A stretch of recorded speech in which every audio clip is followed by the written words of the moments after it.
minutes before he walk out. They just let Dillian get cold. This reminds me of Prince not seeing when he did the Kevin Kelly.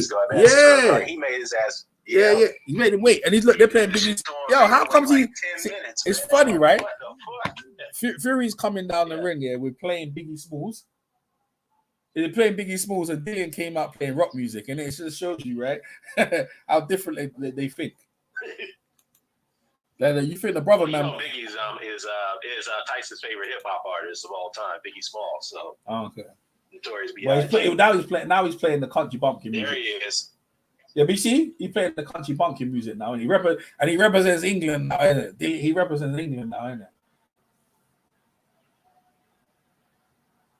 Fury, I don't know what's going on. He look like a hug. They sparred each other so many times, he might be a hug fist. Look, let's say how long he takes to get to the ring. What do you reckon, YG? Oh, see, he got to the ring. I know they almost look like the Ku Klux Klan when you wear the white hood. Why are you funny? YG, you funny as hell. YG funny. Oh shit, man. Get that shit off.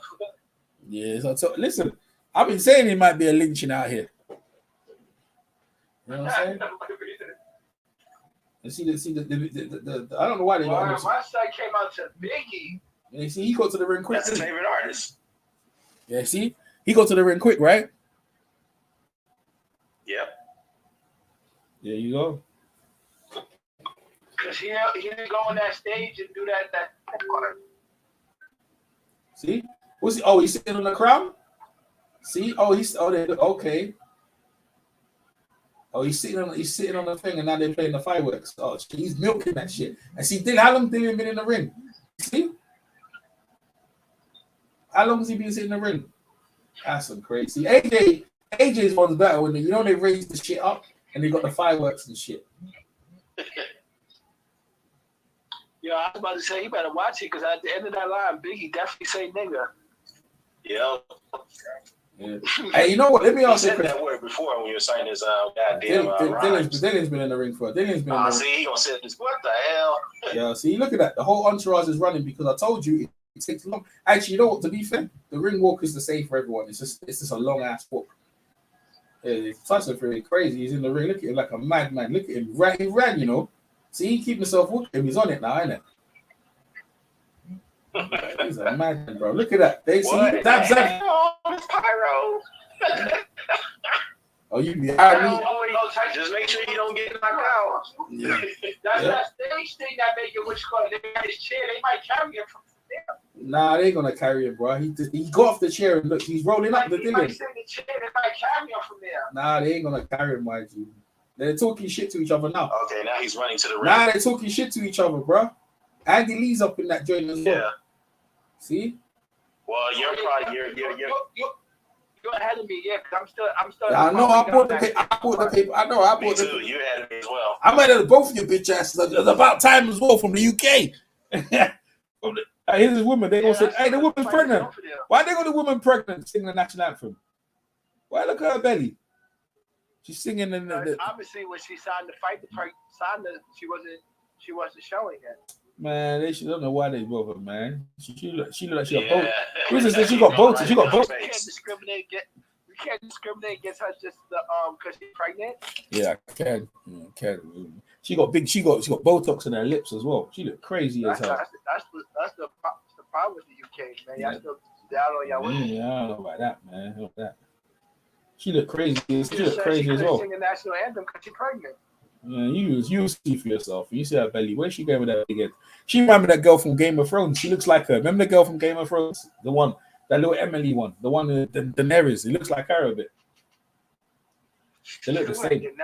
Yeah, she looks like Daenerys, man. The one in the red. What's her? Her name is Emma Clark.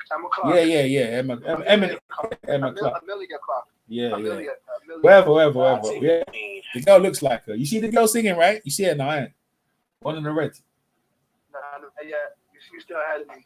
All right, just see it. Dillian 6'4". Shit. Whip that ass. Wembley Arena. I hear they're ringing the bell now, so they're about to start, man. Yeah, a woman that fine should be giving birth. Hey. But anyway, I'm gonna pass the links out. If you guys want, we can stay on here. If you want to jump in, it's up to you. Yeah. Nah, that's a whole fact. She definitely look like her. Told you. If you complain, hear what I'm saying. She from over there too. She is as well. A lot of these actresses coming up is from the UK. Well, I ain't trying to look at YG. Why'd you want to piece her up as well? Nah, she good. That's somebody's wife. How'd you know that? She the guy ran away. You don't want to stay with her because she sings terribly. Let's keep it. Hey, they got Mexican judges and Canadian judges. They got 2 Mexican judges and 1 Canadian. What's the heck, yo? You know that Fury. Hey, listen, Dillian's F, bro. And they got no. Dillian's got to knock him out. And they got a referee. Who's this guy? Mark Lyson from the UK. None. That means Dillian's going to lose. That means the Mexican judges have been paid. They're going to take that money, and that's it. It's a wrap. That's not true because Mexican judges like the Mexican style, and Dillian fights that style more than Fury. Bro, listen. The WBC, all Mexican judges, no UK judges. That's crazy. So Dillian said no UK judges. Well, that's what Tyson Fury wanted. Tyson Fury didn't want any UK judges. Yeah, well. It's the WBC title, so why wouldn't it be Mexicans involved? Yeah, but you're in England. Where's the England judge? They don't trust England. England's scoring's been that badly. No one trusts it. Oh yeah, fact, that and Fury don't what you call it too, man. You know this is first fight he's back in the UK. Yeah. Yeah. Since the sanction is in them and y'all all dumped on him, calling him a junkie and all that. You funny as hell. Why you funny? Hey, Dillian. I don't know. He's the heaviest he's ever been, but I don't know, man. I don't know if he's ready, bro. He been crying about. What you say? He been crying 100 days for his time. What happens before the fight, man? No, but he said he been crying. He been crying 100 days for 100 days that he ain't got a title shot. 1,000 days. No, I'm just saying. When Fury knock him down, don't say nothing yet. Don't say like, let us see it, because you'll come with a second before. So. Oh yeah. You know what I'm gonna say, YG. Hey, YG, right? You know what I'm gonna say? He's out of here. You know what I'm gonna say? He's out of here. He out of here. YG kills me. Yeah, I'm in front of you guys. Introduction to Dillian Whyte. Yeah, I'm in front of you guys, man, by a bit. But I ain't gonna say nothing. Switch start. They got that. He's a switch starts. Nah, but that wasn't fishy that time. I just say he's out of here. You ain't know what was happening. Yeah. You see, yo, that killed YG killed me off, man. That was one of the best ever, bro. That was the best ever. YG funny as hell, bro. YG funny as hell. Everyone's on this shit now. You know, it's really like, you know, everyone on this one. Everyone's looking. Hopefully, everyone can get a good fight. Like last weekend was dead. Last week was so dead. What you do? Yo, I ain't gonna hold you. Dillian look a little stiff from kneecaps already, man.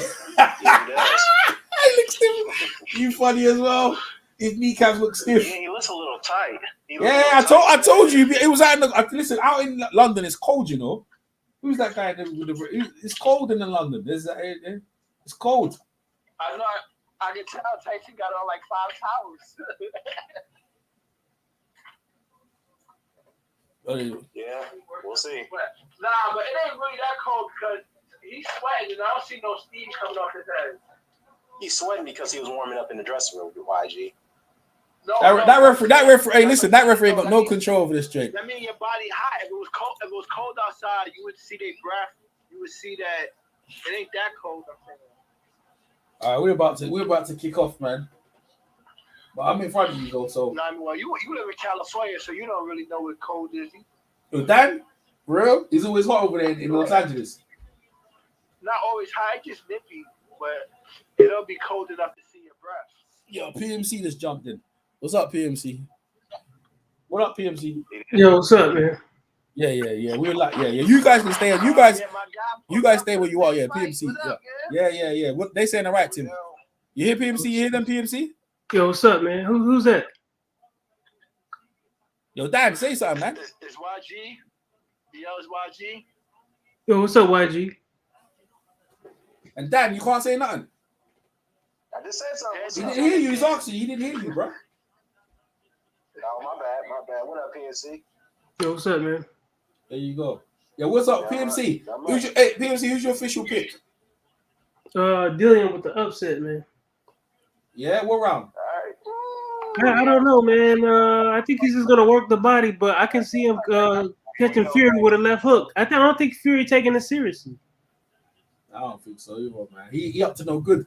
Hey, he's up to He's no coming back orthodox. Wait a minute. Tyson Fury's fighting orthodox. He ain't going southpaw. What the Nah, hell? of course he ain't, man. He trying to play me. He don't know what he's doing. Tyson Fury crazy. Wait, Dillian's going southpaw. What? Oh, see? Yeah, he is. Yeah, he is. Confused Tyson. What the hell? Yeah, he is. Yep. That's it, see? That confused. He's in his power. That means he's in his power hand. See, Tyson's confused now. See? They're playing mind games. That's all Zab. See, Zab playing mind games, see? Dillian's doing southpaw. Whoa, that's some crazy shit. Yeah, Dillian's gonna go to the body. That's his only chance is to work the body, man. It's hard so far because Tyson Fury didn't expect this. Yeah, no one did. You know what? He's in his power hand. He body punches. Body Yeah, punches. you see? That's what he's And gonna you see do. his left hook. See, the left hook's there for him. Right, but that's what he's gonna do. Is just gonna stick to the body. So He's got his foot on the, and he's got his foot on the outside. But Dillian's a little tight though. Look at him. He's still Yeah, squared he up. don't, He yeah, was he don't know always what like he's that, doing. though. You know why? Because he don't know what he's doing. He don't know what he's doing. That's why. He don't know what he's doing. That's why, Dan. He ain't a southpaw, Dan. That's why he look tight. He don't know what he's doing. Fury's just throwing that jab in his face. He need to not worry about that jab too much. Dillian's knees are wobbling already, man. Whoever said that was right.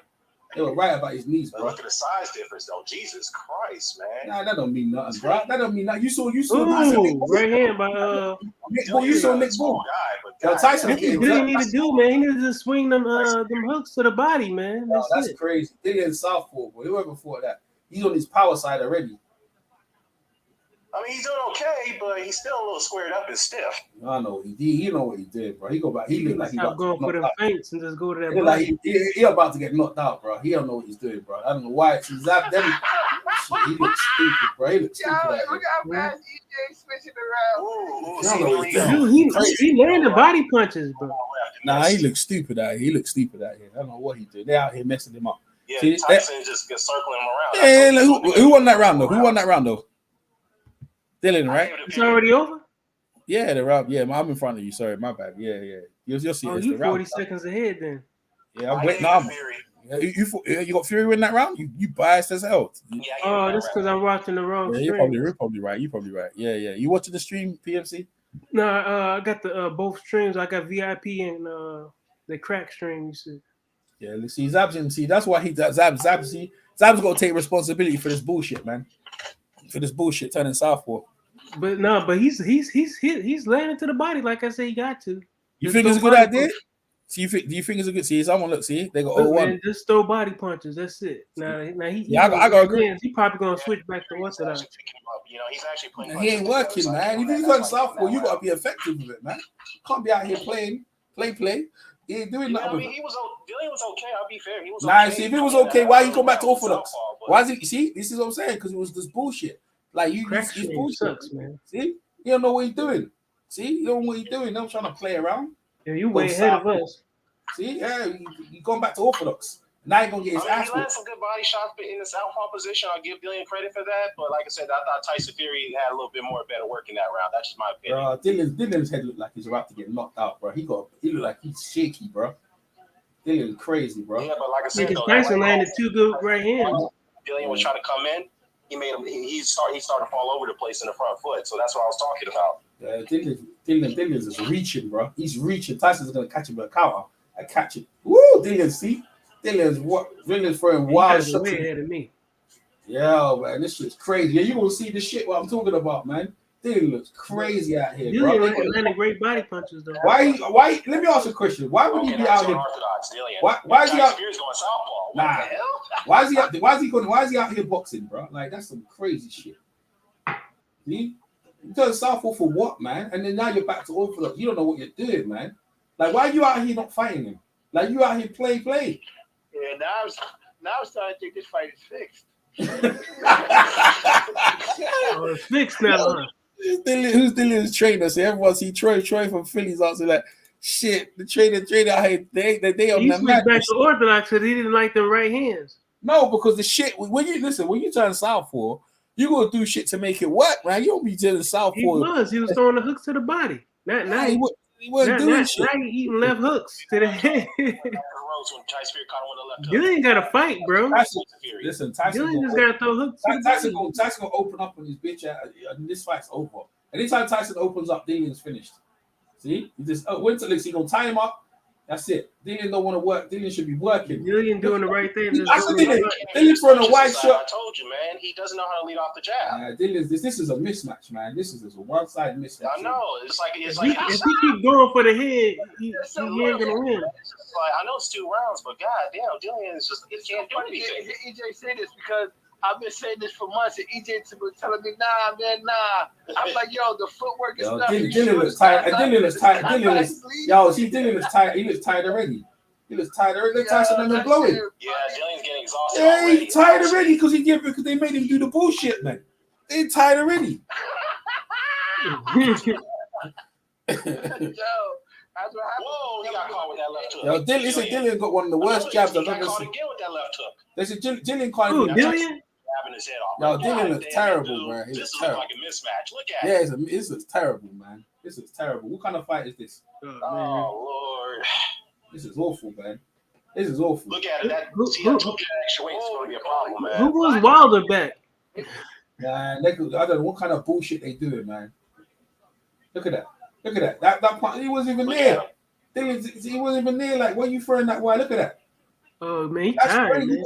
Look at that. You know what the Fury team did? They looked at that Hellenius fight. That's what they looked at. Man, they don't need to look at nothing. Dillian can't even hit you with a bag of rice. Like, yeah, Dillian can't even hit him. He can't even get close. Man, they're crazy. He's tired, too. This shit is so funny. Man, this quarter is crazy, bro. They didn't looking like a sucker. They didn't know. Bro, for the months, they've been working on some sucker MC shit. That's what they've been working on. They're looking to YG's laughing. Looking like Dillian's too old, man. Look to see, he might not even playing. Yeah, he is. That's right. Being body punch. So he got to go to the body, man. Just keep going to the body. Yeah, he's already exhausted, dude. He's already tired. Yo, what round y'all in? Yeah. What round you in? I mean, round 3 that's starting now. Yeah. No, well, you're way ahead of me. Yeah, round 3 that's starting now. Dillian looking, and that's what I'm trying to tell you. He looking like, listen, I wouldn't be talking because I want to ruin it for you, but he looking like a sucker MC out here. And that's the truth. Oh, Dillian ain't doing shit. Bomb him, man. Oh man, that left hook slip the punch. That's gonna be a Tyson Fury's highlight. No, Tyson looks crazy. Yeah, pretty much. All you have to do is hit Dillian with that left hook all the time. Dillian's a swinging. Dillian's a you know what he did? Oh, good body shot by Tyson. Tyson to the southpaw his bitch ass. Yeah, good. Listen, Tyson with that big fat round his gizzard. Yeah, Dillian needs to hit down there, man. Yeah, man, keep going to the body, bro. Good. Left him to the body. He's exactly. Hit the fat. Hit the fat, man. Hit the fat, man. He trying to club Fury in the back of the head. Yo, hit the fat, man. Hit the fat. Take weight. I told him, man. Yeah, I told you, man. Yo, when Fury's ready to knock out Dillian. Oh, another left hook. Jesus Christ, man. Dillian, I'm telling you, Dillian's gonna get caught with those left hooks, man. Yeah, everything, man. He got caught with everything, Dan. Everything. Now he got a whole. He got. Yeah, let me ask you a question. Yeah, you feel this is like a world-class heavyweight title fight? These are like 2 guys in the pub, man. Not looking like that so far. This don't know world-class. This is supposed to be world-class. And how come Fury look like pound for pound one of the best in here? Dillian's making him better. Kids in your gym box better, PJ? Huh? Kids in your gym box better than this? Yeah, man, they both better than this. They do, man. They got more IQ. They got more work rate and accuracy. Dillian's accuracy is terrible.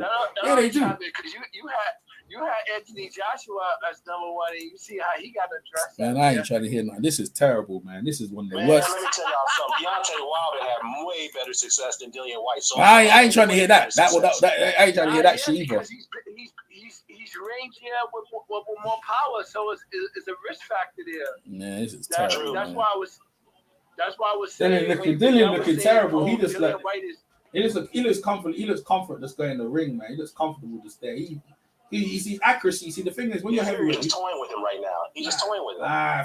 Fury looks scared now. He looks scared, man. He looks scared. Fury gonna fall asleep and get knocked out.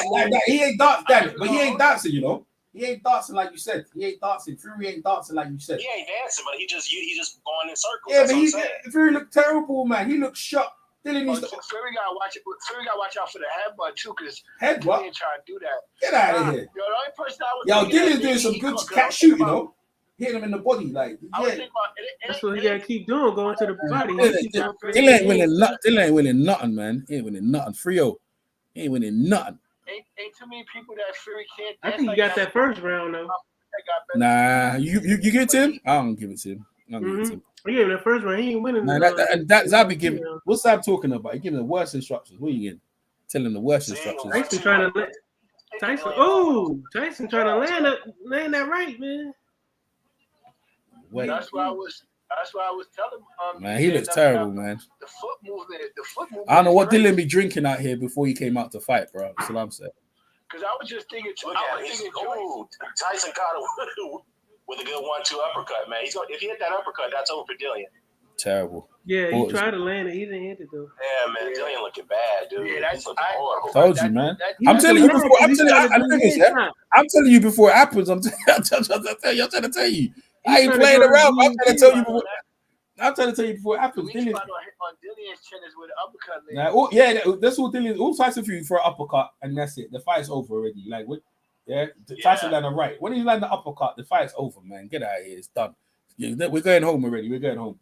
When Tyson wants to finish the fight, he'll finish it. You know what I mean? I think the referee. Why they got a small referee? I scored that 3-0. Yeah, 3-0. I think it's 2-1. Now they're gonna fight. Yeah, see, Dillian's blowing already. They're arguing. They're arguing in the middle of the ring. Who? Tyson headbutted him. Tyson headbutted him. Tyson headbutted him. Oh, sure it is. No, Tyson headbutted him, man, illegally. They're in the dirty shit. Yo, chill, that's what you call you 40 seconds ahead of us, so we got to. Nah, you'll see it, man. You're going to see it. You go headbutt at him. Don't touch gloves. Man, go after his bitch ass. Come on, Dillian. No. Why are you trying to... I'm going to ask you a question. Why are you trying to box with the boxer? Fighting, bro. They fighting. Telling him about that jab, and he dismissed it. Oh, I see. They collided heads. I see. No, Tyson, he did it illegally. Did it on purpose. Oh, yeah, but Dillian too. We're using his forearm. Yeah, good, because the bitch ass be trying it. He's from Brixton, man. Oh, he cut. Tyson, yeah, that's what I'm saying. It's cut from the thing. They be out here on the bullshit, man. Tyson dirty, bro. Now it's a fight. Now it's looking more. I told you, about the jab, and the footwork after Parker fight, Who cut? Tyson? Who cut? No, Tyson. Dillian Whyte cut. Yeah, he's cutting the forehead. Well, Dillian got a cut on his it's a little cut. He got a cut. Yeah, it's a little cut. Tyson, because what Tyson's trying to do? It's not above the eyes, right on the. Tyson's holding him, and he won't let go. Tyson won't let go. He won't let go, and he's headbutting Dillian inside. You know what I mean? Oh, I told you that left hook. I told you. He's getting picked apart here, man. You Dillian. The headbutt was before. I told you. Dillian go. Oh, good body punch by Dillian.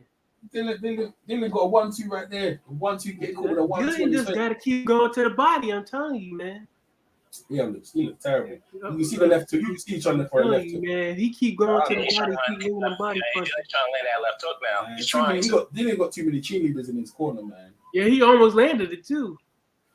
Yeah, so Tyson's just doing straight punches. Dillian is naturally a big guy. He ain't like Deontay Wilder, man. You know, Deontay Wilder's just a skinny dude. Tyson keeps the one that keeps holding it, blaming Dillian. See, now look at Tyson trying to lean on him now. Yeah, he is. Yeah, see, Tyson is trying to bulldoze him now. Lean on him. Do that to a smaller guy. You lean on him, push him back.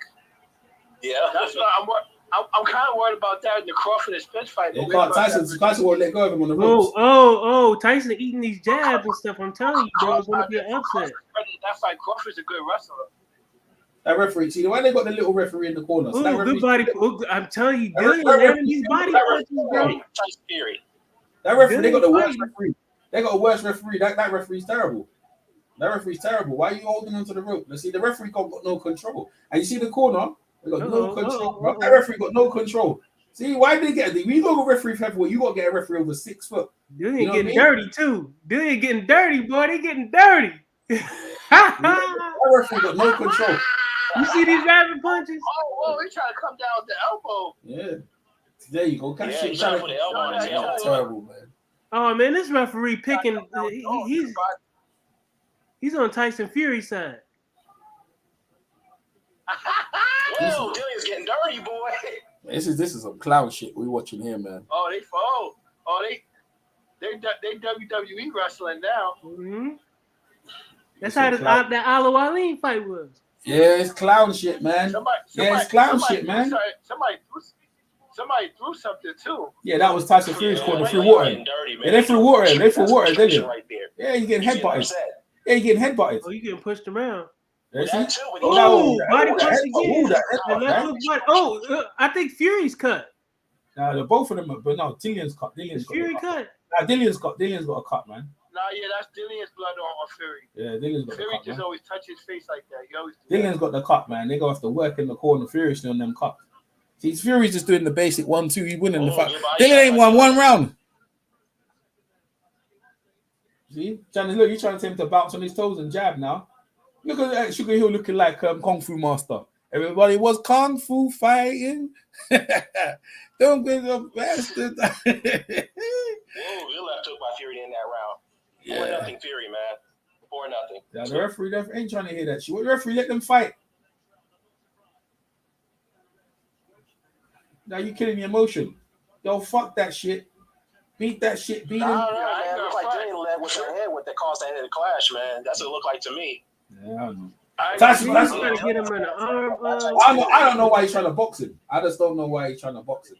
That's some Joshua. Yo, Fury's corner should be ejected, man. He up there throwing water and shit. That's what Joshua did. That's what Joshua did with Usyk. You know what I'm saying?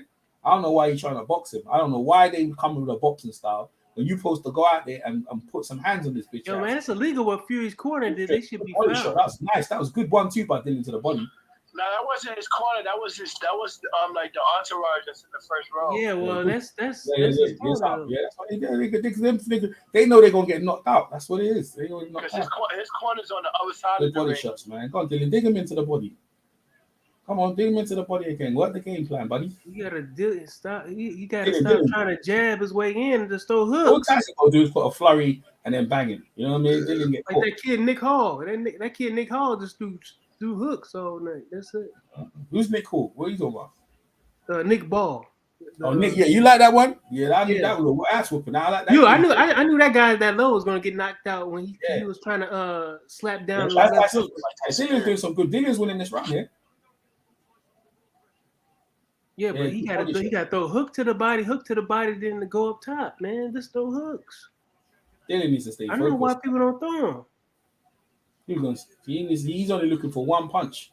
All you gotta do is loop in with the right, and then come up with Dillian's face looks swell up, bro.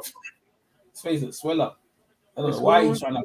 You ain't gonna win a boxing fight with that. Good body shot. Right. I don't know why he's boxing. I said you need to just throw that thing. Tyson on the body. They're talking to each other. They're talking to each other. Tyson trying to set him up with the one. See, this ain't Wilder. Tyson. Good. Nah, Dillian needs to go back to the 1-2. You see, Dillian trying to sexy. He's missing with his catch shot. He's trying to come inside, so he's moving his head a bit better. I'll give him that. I don't know why they try to change. He just can't get away with that jab, though. That's a problem. He just need a jab to the chest instead of jabbing to the head. Jab to the body, jab to the chest. He to double the jab, man. To double the jab. If he throws a jab, it needs his beat to the chest and to the body. That's it. He ain't gonna land no. Dillian's just walking onto shots. If he throws a jab to the head, he reaching. He don't need to reach. Why Tyson for an uppercut? Tyson smart. See, when he tries to hold Tyson, this will tell you what they said, yeah? When Tyson tries to go backwards, move backwards and throw an uppercut. But Dillian ain't got the timing for that. He keep dealing with that left hooks, man. And Dillian just can't do anything about it. I think Dillian's winning this round here, round 5. Good body shot by Tyson Fury. Dillian's winning this round 5, I think. He just piled up the points, man. Good body shot by Tyson Fury. Well, I got Tyson on points anyway, so I'm covered anyway. Ooh, Like I said. let's see that. Dillian gun on. Ooh. I don't know why he's coming. Dillian's out here just to fucking play around, man. I don't know what he do. He ain't trying to fight. You ain't trying to win the championship. I thought you were supposed to go and take it. That's what I heard. You know what I'm saying? Body punch. Nah, man, I ain't trying. No, man, you're supposed to cut loose and throw hands. He's trying to box, Dan. Can't you see what's going on? Dan, he's trying to box him. He's trying to. Tyson ain't doing shit. Dillian won that round. Good 1-2 by Tyson. Nah, Dillian lost that round, bro. I'm saying, in my opinion, he won the round. That's his first round. That's the best round he's had. That's the first best round he had. I've only gave Dillian one round. Maybe that's his best round, but he lost that round. Well, I'm not gonna. We don't need to go back. You don't give it. You haven't given him one round. So I'll give Dillian that round. So that's where I'm at in a minute. Okay, if you want to give him that round, fine. But he's losing 5-0. Yeah, I know he's losing the fight. That's what I'm trying to tell you. If you're losing the fight, then why you? I'm trying to say, if you're losing the fight, why are you boxing? And then he's like, he can't. Tyson. I don't know why you gave him that round. I gave him a round because I thought he won. No, he won that round. But why you got trying to be YG? Why are you trying to be YG with me? I think he won the round, and that's it. That's it. You don't need to argue with me. You got the round. That's it, bro. Don't be YG with me, man. Yeah, Tyson. Yeah, man. What's it? Yeah, be YG with me, that was man. a good body punch. Shit, man, shit. 5-1. I got it 5-1. You need to keep working the body, man. Yeah, waste of time, man. Waste of time.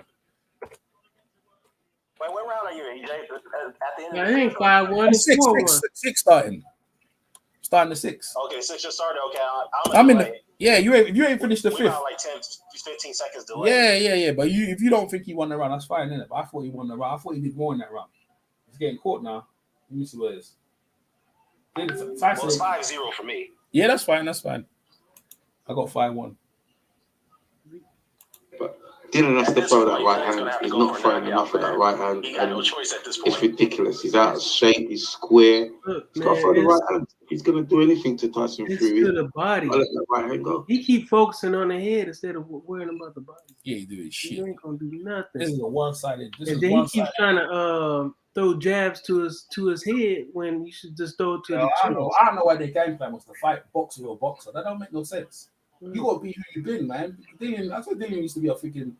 He used to come in and throw hands, man. What happened to Derek Chisora when he fought in? That's what you got to be with. Here you go. Fury smart. Dillian just keep getting caught with that chest left. No, man. Dillian, what some shots, Dillian? Yeah, Tyson's playing with him, man. Playing with him. Yo, this is poor.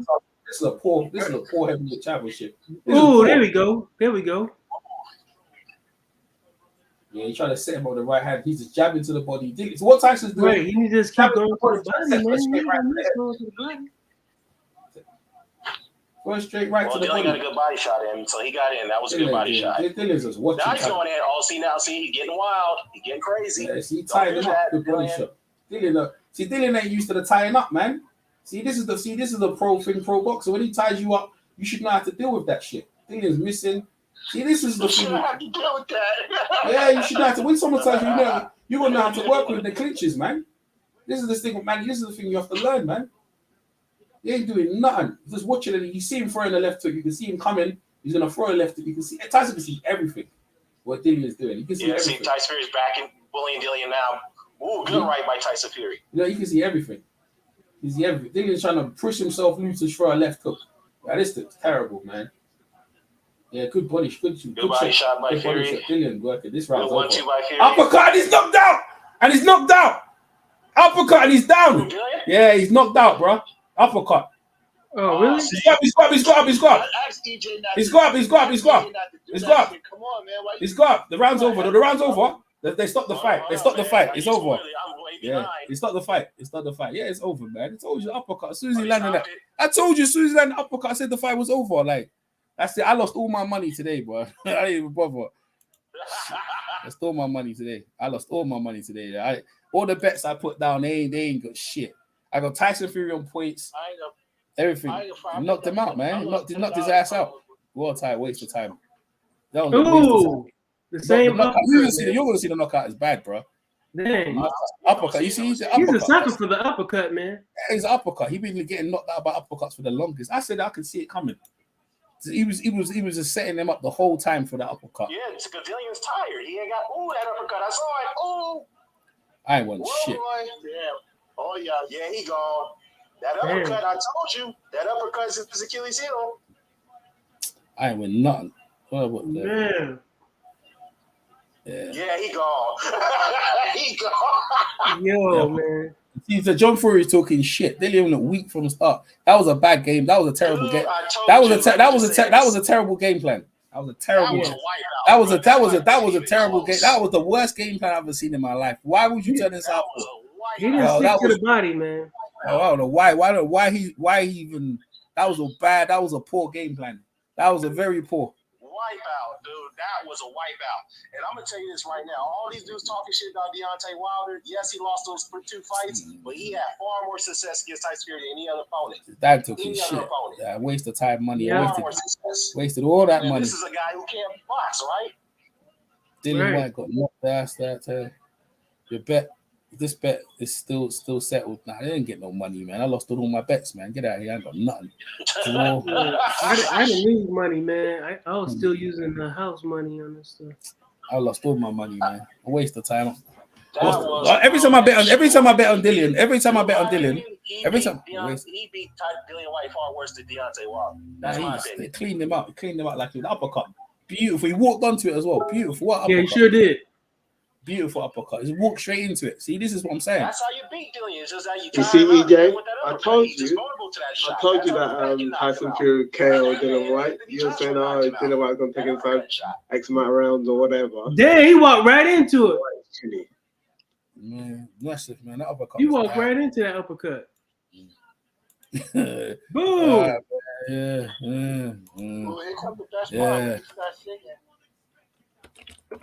Terrible. Caroline. Damn. You saw that shit? That's what move. Nah, it's long. Jesus Christ. Damn, that was a bad uppercut, dude. That was a poor game plan. Poor. That was poor. Damn, boy. James Dillian needs to sit down, bro. That was a poor. He got the work. That team in there, that training. I don't know what I'm gonna say. It was a waste of time. Man, he got dominated, dude. He didn't even win 1 round on my card. Not poor. One That's the what. Listen. Done the place. Horrid. It was terrible. That's one of the worst knockdowns I've ever seen, bro. Yeah, didn't look like he gassing. He was gassing there, but I know that's how we trade for, man. He trade. Let's see if he can recover quick. That was one of the poorest fight. Done. Yo, man, is Fury retired now? He got beat every single round. Every round. He didn't win 1 round. Yeah, you're right. You can say that. He didn't win 1 round. Not even competitive, man. Is Fury retired? That's what I want to know. Dillian, man, hey, listen. Talk about Deontay Wilder, this, that, what he did, I know he didn't do nothing. He just walking, following him around. That was why would you box with a boxer, man? That's just this. Yo, I don't know why he did that, man. See what I'm saying, PMC? Crazy. Yeah, that was a waste of time, man. You see, it was a waste of time. That was bad, man. And now Tyson gonna start singing. He had success going to the body. He kept shooting for the head. I'm like, why you shooting for the head? People got their money. People got their money's worth, though. Hey, I need to say this, but the Anthony Joshua fans, they gonna be like, what the fuck? They probably gonna be pissed. They gonna throw Dillian under the bus. That's what's gonna happen, boy. They going to be hot. Waste of time. That was a waste. They're hot right now. They didn't need to sit. They didn't need to sit down, bro. The team he got around him needs to just disband him, boy. Yo, man, he should have never been the mandatory. Actually, that was bad, man. This would be Joe Joyce up in there. Keith, talk about White being. Yo, Stephen Cunningham told me Tyson Fury gonna win. I'll see them spar already. He said, man, he ain't gonna win. He said, I see him, man, all the time. Dillian just following him around. Yeah, the traveler. Yeah, YG, I got you. YG. Yo, some people was telling you this. Why have you been giving me a hard time for the last month or so when I was telling you that this white guy cannot beat Tyson Fury, man? Man, I ain't saying nothing, bro. That shit was crazy. Tyson's under investigation. Yo, man, who still wants to see Dillian versus Wilder? Shit, that shit was crazy, man. That shit was crazy. Yo, Dan. What's that, BMC? Say again. Yeah, who still wants to see Dillian versus Wilder? Dillian versus Wilder? Shit, Wilder, dog, he needs to leave Wilder alone, man. Wilder, leave him alone. That was a very good game plan by Sugar. He kept them throwing straight punches, and then he said, "Yeah, now it's time to fit. Now it's time to send him home." That's what he did. That was a very exactly what they were going to do. I told you this in the beginning a long time ago. This is exactly what they're going to do. Box around circles the first few 5 rounds until he tires down. Yeah. As soon as he fatigued, go after him. Yeah, walked into the uppercut, walked right into it, chasing him around, following the guy around. Craziness, man. Crazy. Not even know head. You saw in the clinches, Tyson Fury was stronger than Dillian Whyte. Man. But you should but you got see the thing is, in the gym, when someone ties you up, there's weight. Like I know how to get out clinches and initialize. And see, like this is the thing, right? You gotta know how to when he tries to clinch you. This will tell you Atlas said in his game plan. When he tries to initialize the clinches, you step back and throw an uppercut, throw his own uppercut. But they obviously didn't have that in their arsenal. You know, he actually see the thing is, there's so much knowledge on the internet. I would have just went to Teddy Atlas. He would have told you how to, but credit Sugar Hill and credit Tyson Fury. That was a beautiful game plan, and that's boxing 101. Why would he? Let me ask you. Why would you box with a boxer? Like I don't want to, and it's not like he couldn't. They never. Like, that's crazy. That's crazy. That's crazy. Yeah. Here's the reason why they did it, EJ, because they didn't want to see what happened to Dillian, like what happened to Deontay Wilder. If he came to fight, but if he came to fight, it would have been better for him, bro. Came to fight, that's what you do. Probably, yeah. He probably had a chance to have that type of fight. Yeah, that's what I'm saying. You don't box. He was losing. He was losing. That you didn't give him one on the score. That's why he fought Luis Ortiz. Yeah, like that's why he ducked Ortiz, man. Oh, Dillian, that's why he ducked Ortiz. Yeah. Yo, Tyson sent him home, bro. Send me home. Yeah. Send me home. That was domination. Yo, man, how far down in the WBC rankings do you think Dillian falls? I don't know. No, he's like he needs to sit down. Number 5. No, boy, bro. No, that was all I can say is that was the worst game plan I've ever seen. I agree with you guys. He needs to retire. He ain't got nothing. You know, they spent so much money in that corner. Look how much money is in that corner there, and they couldn't even show him how to defend on that right uppercut. I don't think he beats Andrew Ruiz, man. But he's too square. I don't know what to say. See, everyone's on the same thing. Like you got a whole heap of coaches in my group. Still needs to retire. Everyone's on the same thing. He needs to sit down. That was a word that they finished him off. That was horrible knockout. Hey, you guys want to hear from Steve Cunningham? You want to hear from Steve Cunningham? You want to hear what he has to say? Yeah. Let's listen. All right, let's hear. I mean, you can play it, but we already knew what was going to happen. No. Look at Dan talking that shit. Dan talking that cash money shit. Dan, exactly how this was going to happen. But the only thing is, I thought it was going to happen in the 11th round. He told me. I called him earlier on, and he told me exactly what he told me. Tyson gonna win by late stoppage. That's what he told me. That's what happened. Let me call him. I know that's what I said though. By late stoppage, but I didn't expect it to be super. That was the thing I was wrong about. That was embarrassing, man. That game plan was embarrassing. PMC like. That's not Dillian. See, even though we got Dillian on like drug. Dillian, all you had to do was stick to the bike. What's up, Steve? What's up, chap? Yeah, man. Just reading about it. I didn't see it. I was out. I was just reading about it. He got knocked out with an uppercut, man. He didn't really. He was trying to box with Fury. Oh, why was he trying to box him? Yeah, that's what I'm saying. Go ahead. Yeah, he shouldn't have. Dillian Whyte should have attacked him more and stayed in his chest. Winging shots, man, putting that type of pressure on him. You're not going to outbox Fury. He's too smart. Bro, I got something for you. The first round, Dillian went southpaw. How about that? Trying to box him southpaw. The first round. You know what's funny though? He had more success doing that though he lost that round. No, but Fury was confused, but he wasn't. You see, when you turn southpaw, you need to be effective with it, right? But Dillian didn't do anything. Like, let me say, Steve, the uppercut, all he did, Javon Hill had him jabbing, and Fury was throwing straight to the body, and then Dillian kept following him around like you told me in sparring, and then he shot the uppercut, and that was it. Right. Sent him home. He sent him home, man. It was embarrassing. Dang. Yeah, it was bad. Let me tell you, you actually put a better performance than Dillian, and Dillian was trying to. Go ahead. No, go ahead. I'm glad. No, yeah. Like when you fought him, see, Dillian threw the overhand right, but he when he threw it, Fury was gone. He didn't even say up. Like that was a poor performance, man. I got so. Yeah, it was poor, man. But you're not like the thing is. Yeah, go ahead. One thing with Fury, after my fight, like this tells you his IQ. That's why I said he has one of the highest IQs in boxing. Because after my fight, then nobody would do him like I did. I don't think I would probably be able to do it. You know, if we'd have rematched right after or fight now, whatever. Because he adapted. Fury's a very good adapter. That's why they call me in the camp. It's like, man, and it's very smart on their part. This punch almost got us out of there. This overhand right. And they were going to fight another 6'3" former cruiserweight world champ in David Hay. So it's like, David Hay was going to throw that overhand right. Yeah. You know, so it's like, and David Hay got a higher KO. David Hay got a higher KO ratio than myself. So at that time, so of course he was going to launch that, and if he connected like I did, man, Fury could have been out. Could have been. Yeah.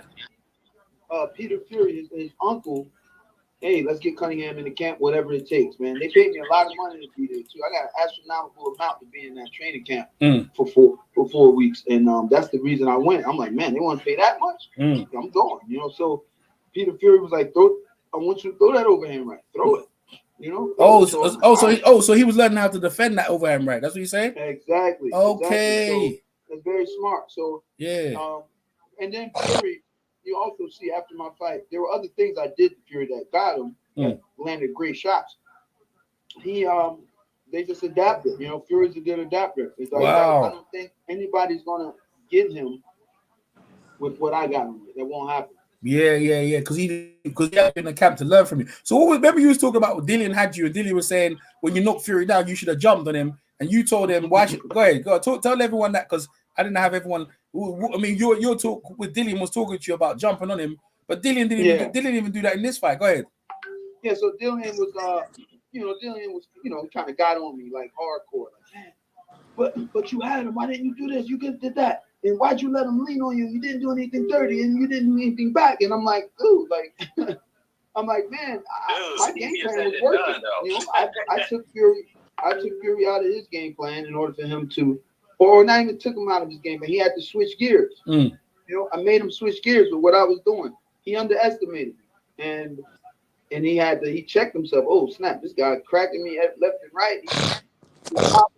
I got to do something, and Fury switched gears, and he switched gears. That didn't work. And it's like, hey, I'm the bigger guy. I'm just gonna, walk him down, and just lean on him, block the shots, and working and wear him down. So Dillian was really on me for that one combo, and it got a little heated, but we're still cool after that. That night we stayed in the same house, but he was just saying, why didn't I do this and why didn't I do that? And I'm like, dude, it's just easier than. It's easier to say that right now, but wow. Listen, Dillian just made a heck of a lot of money, man. 6 million.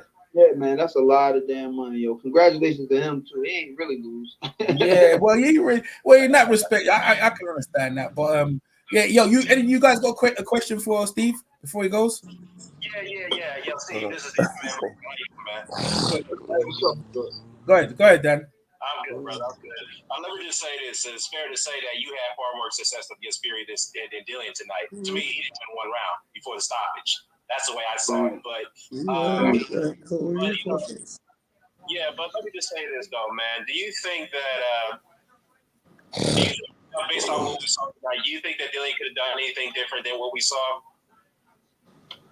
Hell yeah. Because Dillian's a rough fighter. Dillian brings that fire, and he should have stayed the same. And I understand doing something different. You're up against, the world champ. The best fighter, one of the best fighters in the world. You want to be perfect. You want to do something to surprise him. But going southpaw and trying to box with Fury, a 6'9" athletic boxer, like that wasn't a good idea. Dillian had better chance at staying the way he was. Yeah, thank you. Better chance. You're trying to make the fight rough, like let's just say maybe Deontay did in the third fight. Try to take it to him and get him out the best way you can, right? Yeah, that's the thing, man. Yeah, that's the only really. I keep it real. If and when Fury loses, which I don't think he does, but if and when he loses, it's going to be by KO. Nobody's going to outbox him.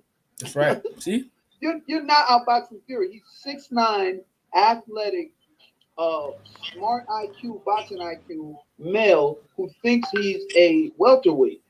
You know, he thinks in his brain he's doing movements like he's a smaller fighter. And here's the cherry on top. He is in superb conditioning. I know that for a fact from being in the ring with him, and two, from being in training camp with him. I actually took some of the things they were doing then in 13 and utilized that from that point on in my morning cardio and stuff. So Fury's in top condition. He's got an engine on him like crazy. So you're not going to outbox Fury. The only way Fury loses is if somebody knocks him out. And look what happened. Look at the hellacious shot I hit him with. He got up. Look at what Deontay Wilder, one of the powerfulest knockout artists of boxing history. Look at what he did to him, and he got up. So I'm telling you, I don't think Fury loses, man. Like even his fight, like if and when Usyk and Joshua fight, I think Usyk's gonna win again. And Usyk fights Fury. I want to see that fight. I think I had made a tweet like months ago and was like, "Hey, I'm gonna go with Usyk." Only reason I go with Usyk a little bit is because Usyk is we're the same size. We're 6'3". He's crafty. He's very crafty as a southpaw. But I still don't see. I'm really at the place where I'm like, I don't think Fury loses. I don't think Fury loses a boxing match to Usyk. He's not. If Fury boxes Usyk, it's gonna be a bad day for Usyk. Joshua tried to box Usyk. It was a bad day for Joshua because Joshua can box those bigger guys. You can't box a 6'3". Usyk's IQ is damn through the roof in boxing. You know, so Joshua's not gonna. You're not gonna box. You're not gonna outbox that guy. You know. So I don't think Fury loses unless he gets KO'd. And shit, who's got that type of power to do it? If Deontay Wilder can do it. Yeah, another thing as well. If you're gonna beat him in boxing vernacular, I try to say in boxing. And my trainers always told me if someone's a good boxer, then I need to go fight him. If someone's a better fighter, then I box him. That's just basically 101. You know what I'm saying? When you fought Fury, he was boxing with you, and you were better boxing than him at that time, right? So then So when Fury realized, shit, I ain't gonna outbox him. I'm gonna go and fight him. And when he fought you.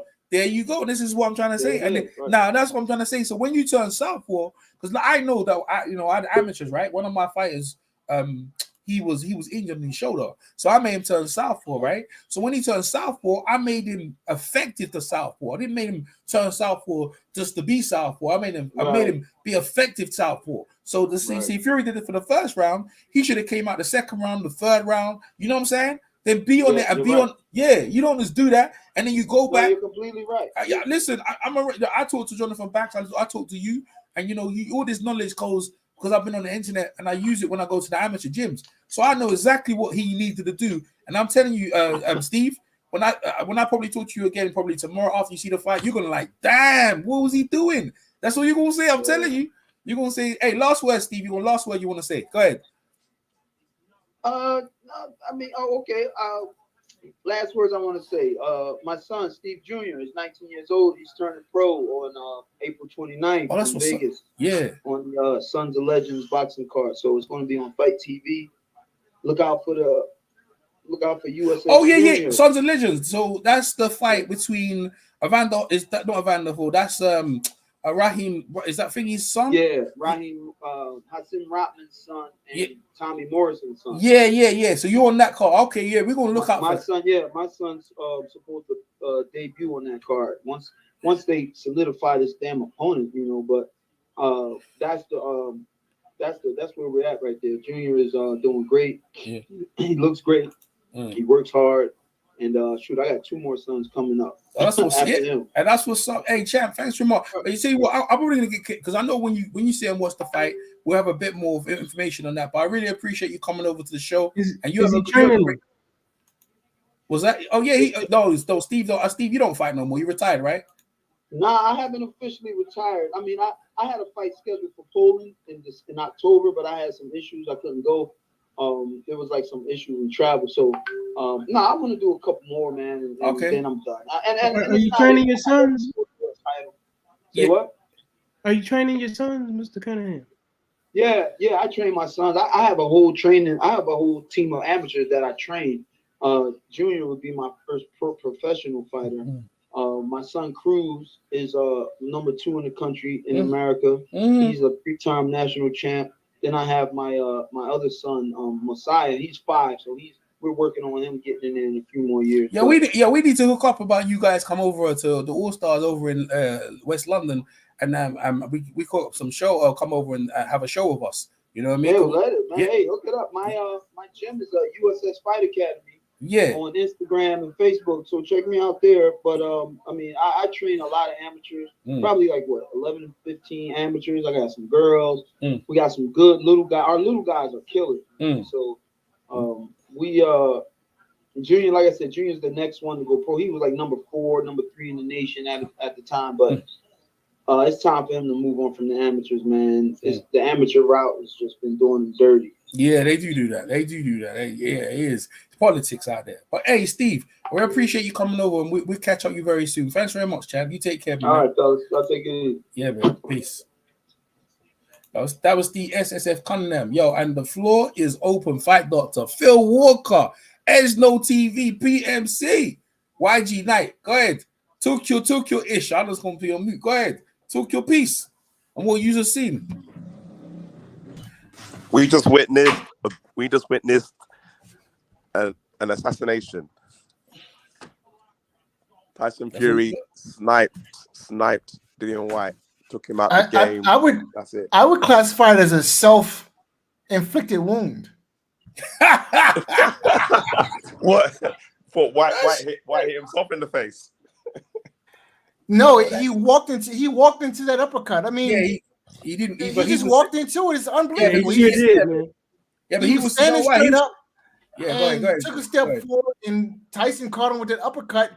And at first look, it didn't even look like it landed flush. You know, dude, like, man. Out of all his knockouts, hasn't it been by uppercut, and hasn't it been like in the 6th or 7th round or something like that? Yeah.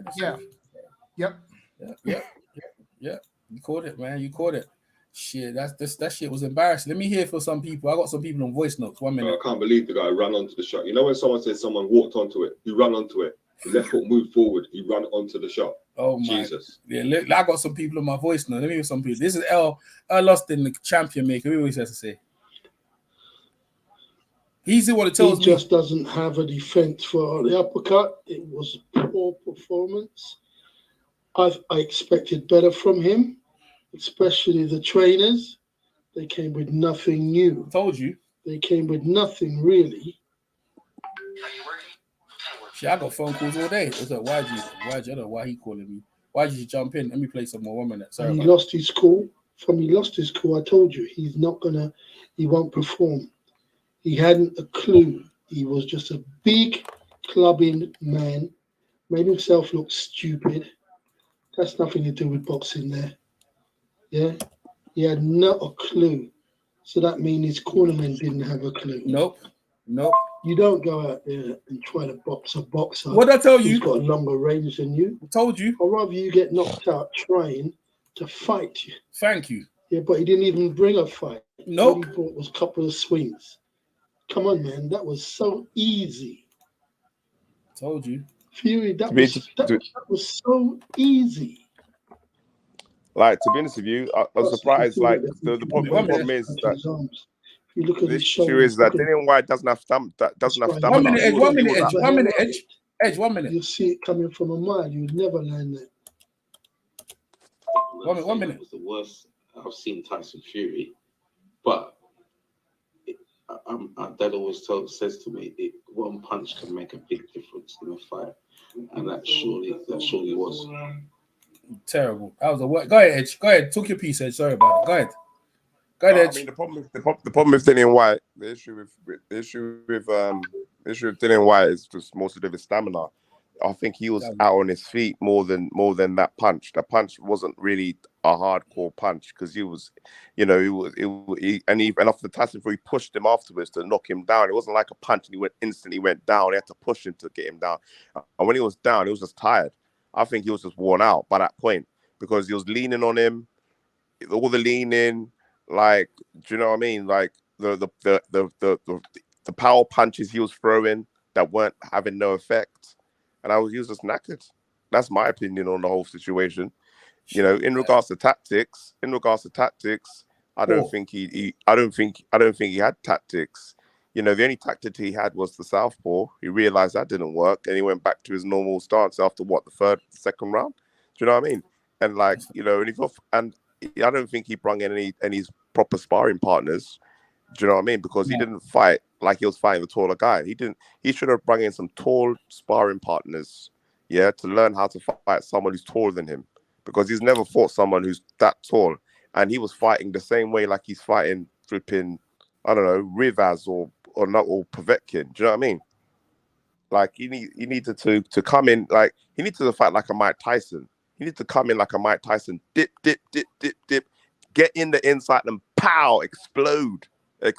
He needed to have that kind of energy. But Dillian Whyte is not that kind of guy, so it was always going to end badly for him. That was one of the baddest knocks. Let me say something, bro. I've been watching boxing for a while, and let me tell you something. You know what people do when they lead you around? That's what you follow them around like a puppy. Go ahead, Phil Walker. What are you gonna say? What's up, man? Appreciate you having me on the show, man. Shout out to you boys. I hadn't been around in a while. I've been taking care of some business, but you know, my thoughts on the fight is, you know, I always knew it would end this way. Dillian Whyte is just not a very good defensive fighter. You understand what I'm saying? He never had a chance of beating Tyson Fury. Obviously, there's a puncher's chance, but I didn't think Dillian Whyte was going to land it.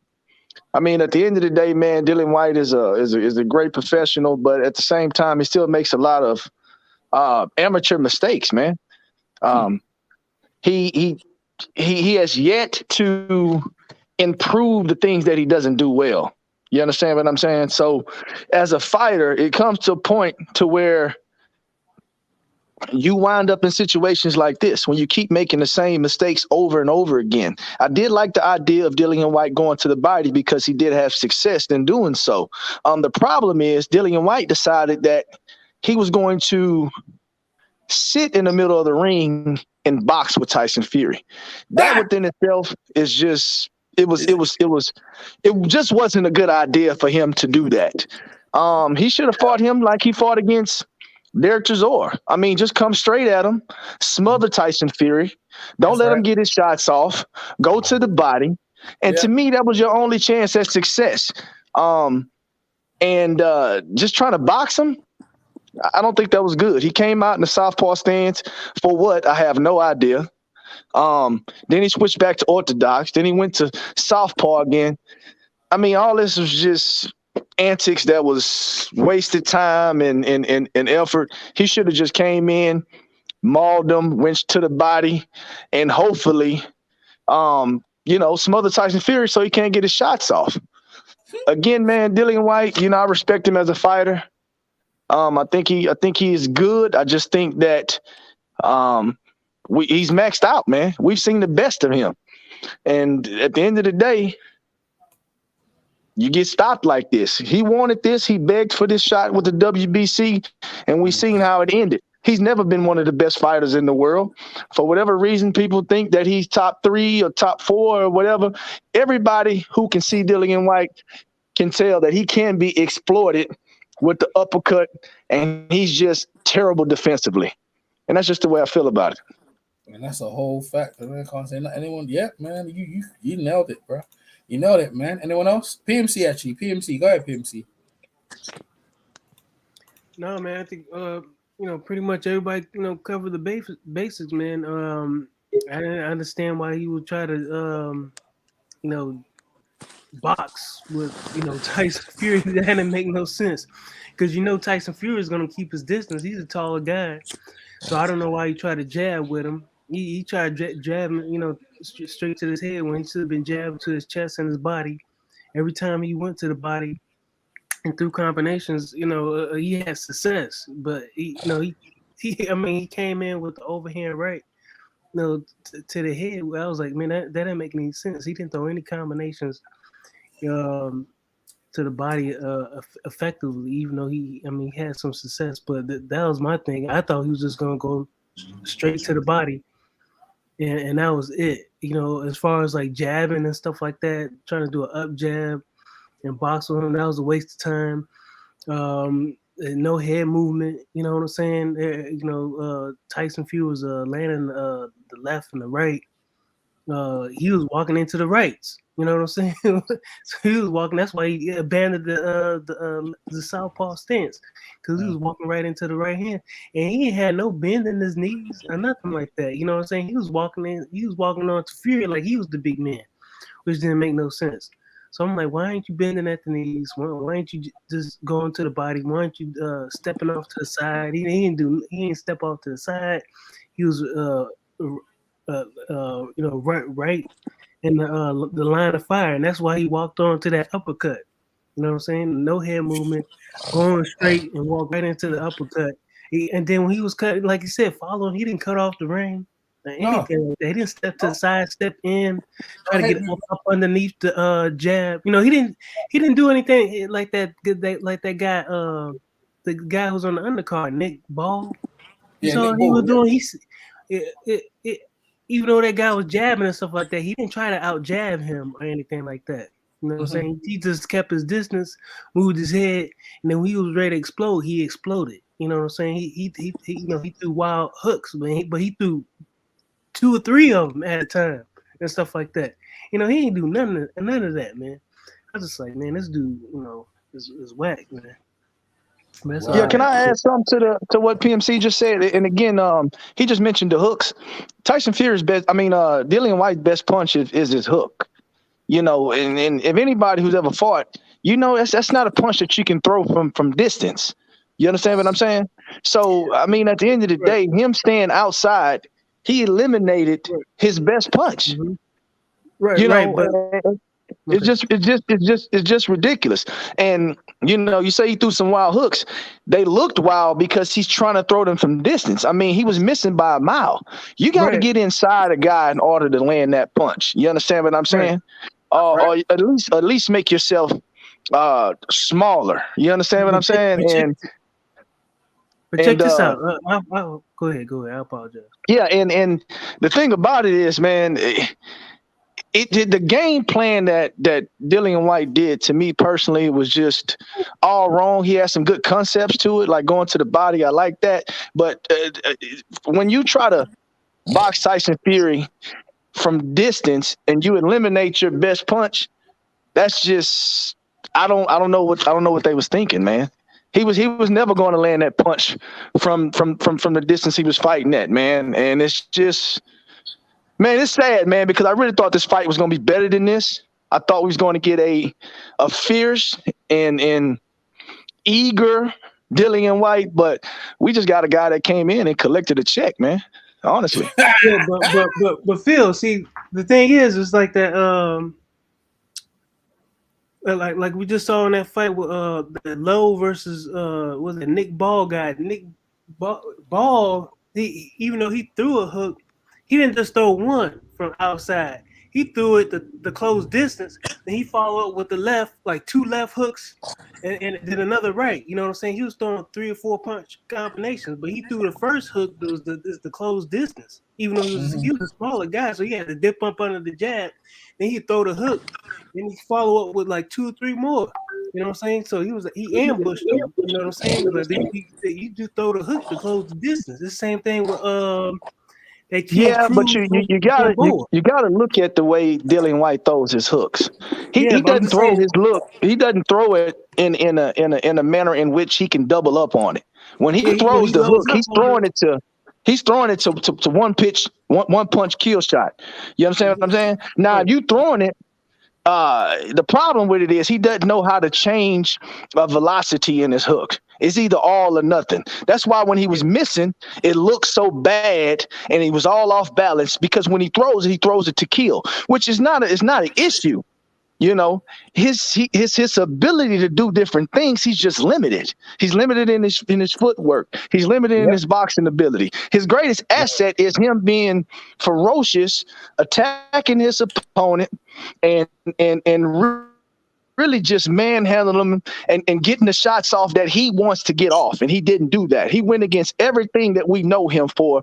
And, I know you compared him to the fight before, but Dillian Whyte's skill set, it doesn't allow him to double up on hooks and stuff like that.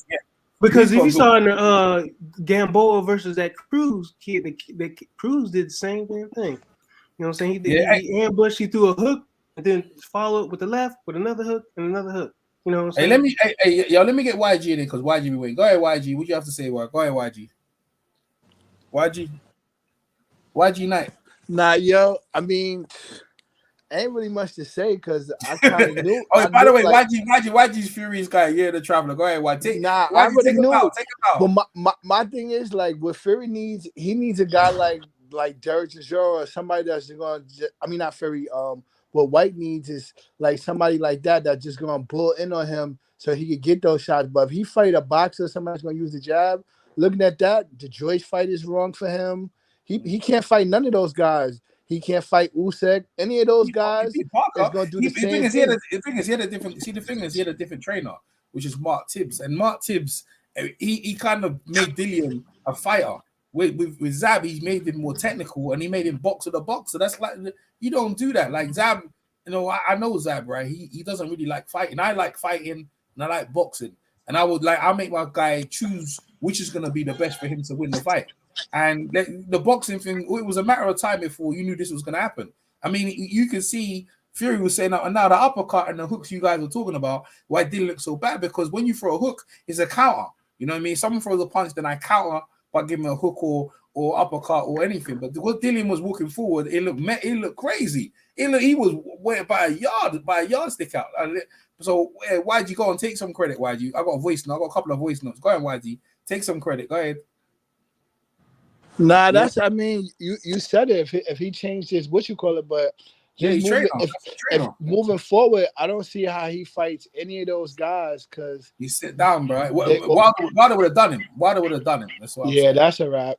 I agree. I never thought he was going to be able to beat Deontay Wilder, but some people may think differently. Hey, let's hear some voice notes from one of the coaches, Al Austin. Let's see what he has to say. He just doesn't have a defense for. I heard this already. Let me hear this one. That was the worst I've seen Tyson Fury. Oh, you heard that one. These two. You're right there, Richard. Let's go. Come on. He didn't have nothing really to offer, but there's only one thing he did was punch correctly. That uppercut was a perfect uppercut. Dillian didn't have anything. He didn't have a clue of what he was doing. I don't understand what kind of training he was doing. Obviously, you can see the heaviness in his hands, and the clumsiness. Haven't been doing any footwork, doing a lot of weights, no punching. Well, he can't punch because, number one, they didn't train him to punch up. So, number two, they didn't even train him properly to go to the body. So, he was just in there for the taking, really. Mm-hmm.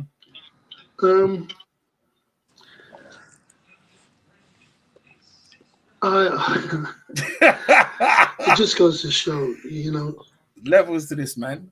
Levels to this. You just got to go with the technical side in boxing. Technicality is the best way. Fucking crazy. Let me hear what you say. Right? Trust me. Technicality is the only way. Technical boxing is what makes the difference between a world champion. I just feel, when Tyson Fury is fighting them lazy jabs, I would have liked to see Dillian throw some good jabs above his lazy jab. Forget that. But also follow that left lead back with a right hand. Maybe. He didn't even do that. You don't have to throw a right hand. Pissed me off, to be honest. And the body shots weren't body shots. It was just hope. Yeah, hope. At the end of the day. Yeah, so, it's hope. It's poor. He has to retire, get his money, keep his brain and stuff intact, and just live life and enjoy as much as he can. Them two trainers, because it's too much. It's exactly too much. Richard, it's I understand exactly what you're saying, but to me, It's down to him being his own boss. Yeah. Yeah, he hasn't got any strong characters in his trainer corner. Yeah. Yeah. They're all yes men in there. All right. All of them, and I'll say that to their face. They're all yes men. If Dillian doesn't want to do something, he ain't gonna do it. Mm-hmm. Yeah. And that's what happens when you have a yes man round you. People, you think you know it, but you don't know it. There was nothing in there that showed me that Dillian has been preparing to fight this opponent. He came out southpaw with that. He didn't have a clue what he was doing. His legs were so slow. Yeah, that's showing me his legs are too heavy. Heavy weights, heavy clumping. Mm-hmm. He weren't running. He wasn't doing any sprinting. No, that's what you need to do. He was always behind on his punches. And there was no snap. There were swings. Yeah, because they were telling him to throw overhand right. But you have to get in close to throw overhand right. Because you'll see it from where it's coming from if you're outside the zone. But at the end of the day, to me, he showed no skills. Unfortunately, not his fault, but I felt embarrassed. There you go. I want to hear from Spencer Fearn before everyone else jumps in. One real quick. I'm just calling Spencer. You guys ain't Spencer. What's going on, bro? Yo. You're live on the right, EJ Boxing Live. Hey, yeah, I'm live on my show as well. I'm live on your show as well. The Price is Right. We live on The Price is Right. What's that? Yeah, you're live on The Fight is Right. What's up, bro? Yeah. Like, so listen, mate. I gotta say, I'm very disappointed. Like, I'm very disappointed. I've got a couple of guys who probably want to say that, want to talk to you as well, but I'm very disappointed. Unfortunately, Fury came with the right game plan. He kept it very simple. Dillian, on the other hand, it's hard to see where their game plan was. The southpaw, I don't know what was going on there. You know what I mean? And then after that, he was just following him around. And eventually the uppercut. I see Mayweather. It's easy to do that when you're just following a guy. No head movement. You know what I'm saying? It was just disappointing. Dillian Whyte was employing head movement, but employing head movement trying to set out traps. Where he should have just been trying. He should have just been moving his head just to say like creating distance so he doesn't get hit with any shots. Yeah, that's right. But why was he boxing with the boxer? That don't make no sense. If a guy's a better boxer, you should be. I just talked to Steve Cunningham not too long ago, and he was saying, he said like Dillian, he said Fury would win, but Dillian has to be Dillian, has to come to fight. And Xavier Miller and Harold Knight, I think they employed boxing tactics, and maybe they wanted Dillian to outbox him, which I'm confused. No, listen to me. That was a profoundly stupid move. If they were trying to say that we're going to outbox Tyson Fury, if they were in that point to say we're going to outbox Tyson Fury, Dillian Whyte should have stayed in the southpaw position, because when he was southpaw, he did get things were favorable for him. But he didn't do nothing though. He didn't do nothing. He was in southpaw, but he wasn't even effective though. It confused Fury. But you're saying, I thought that Dillian Whyte won the first round. No. He didn't do nothing. I'll give it my opinion. My opinion was Dillian Whyte won the first round. Okay, yeah, that's fair. That's fair. Yeah, that's fair. Go ahead. Right, but it's my opinion. Yeah, that's right. Yeah, go on. But I just believe that Dillian should have kept doing that. You know what I mean? Yes, exactly. Yeah, exactly. If he can, yes. Go on. Yeah, go on. Yeah, unfortunately, he didn't do that. Because then what happened? Tyson Fury said, "What, you think you're going to work brain on me?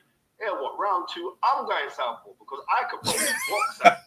Yeah, that's right. Fights as a southpaw. You ain't been in no fights as no southpaw. This is not Rocky 2, Nah, it's not. Yeah, but it's not Rocky 2. Rocky Balboa tried to confuse Apollo Creed and try to go orthodox. And that was late. That was late in the fight as well, Each way he changed. It was the whole fight. He goes like, "No switching. No, you go switch." Right. Too funny. Hey, listen. No joke though. It's very disappointing. You give me your take on it when it went down and the uppercut. That you didn't visualize that, did you, Spencer? I'm gonna be real with you. Yeah, go on. I'm gonna be sublimely biased because I know. Let me tell you, I was on the F Fury brigade, simply because Dillian Whyte's my guy. Yeah. Any other fighter who Tyson Fury is, I'm pro Fury so much that people actually think that I'm a traveler, right? But in this, I'm saying, well, I'm backing my own. Dillian Whyte is my own. Why is he my own? Because Dillian Whyte's from Jamaican descent. Why is Dillian Whyte my own? Because Dillian Whyte's from the ends. Why is Dillian Whyte my own? Because he's South London. Why is Dillian Whyte my own? Right? Because we both shared same spiritual faith. So for those kind of things, I would say I'm Dillian Whyte. But thank you very much to Tom Newell for the £2.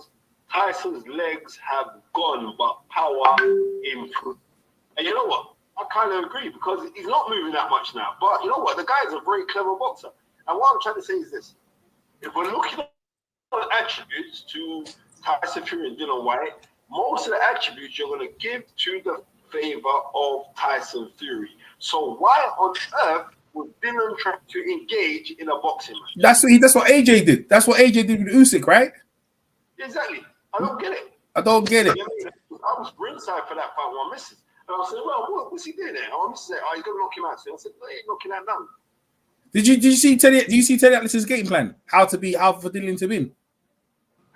Teddy Atlas. He wrote down the game plan for it was beautiful. What he said, is that when Tyson Fury fights, he likes to tie him up. So there's a point in the fight where he likes to hold, and he was doing it. So he hit you, and then he'll smother you and hug you and lean on you. So what Teddy Atlas said is that when he tried to do that, step backwards, create some space, throw the uppercut on the left, and then it will set up his left hook. And what Dillian did, Dillian was leaning in, and Dillian was trying to push him off, trying to fight out the tie-ups. When really he should have been looking for them spaces to explode, and that's what Teddy Atlas showed him for him to do. Tyson just kept it very basic, and Sugar Hill very basic. Because you remember Adonis Stevenson, he had Adonis Stevenson, right? And when he was a southpaw, and that's how he beat Bellew, he just kept it straight punches and they set him up. And that's what he did, straight punch until eventually the opening came because Dillian was just following him around.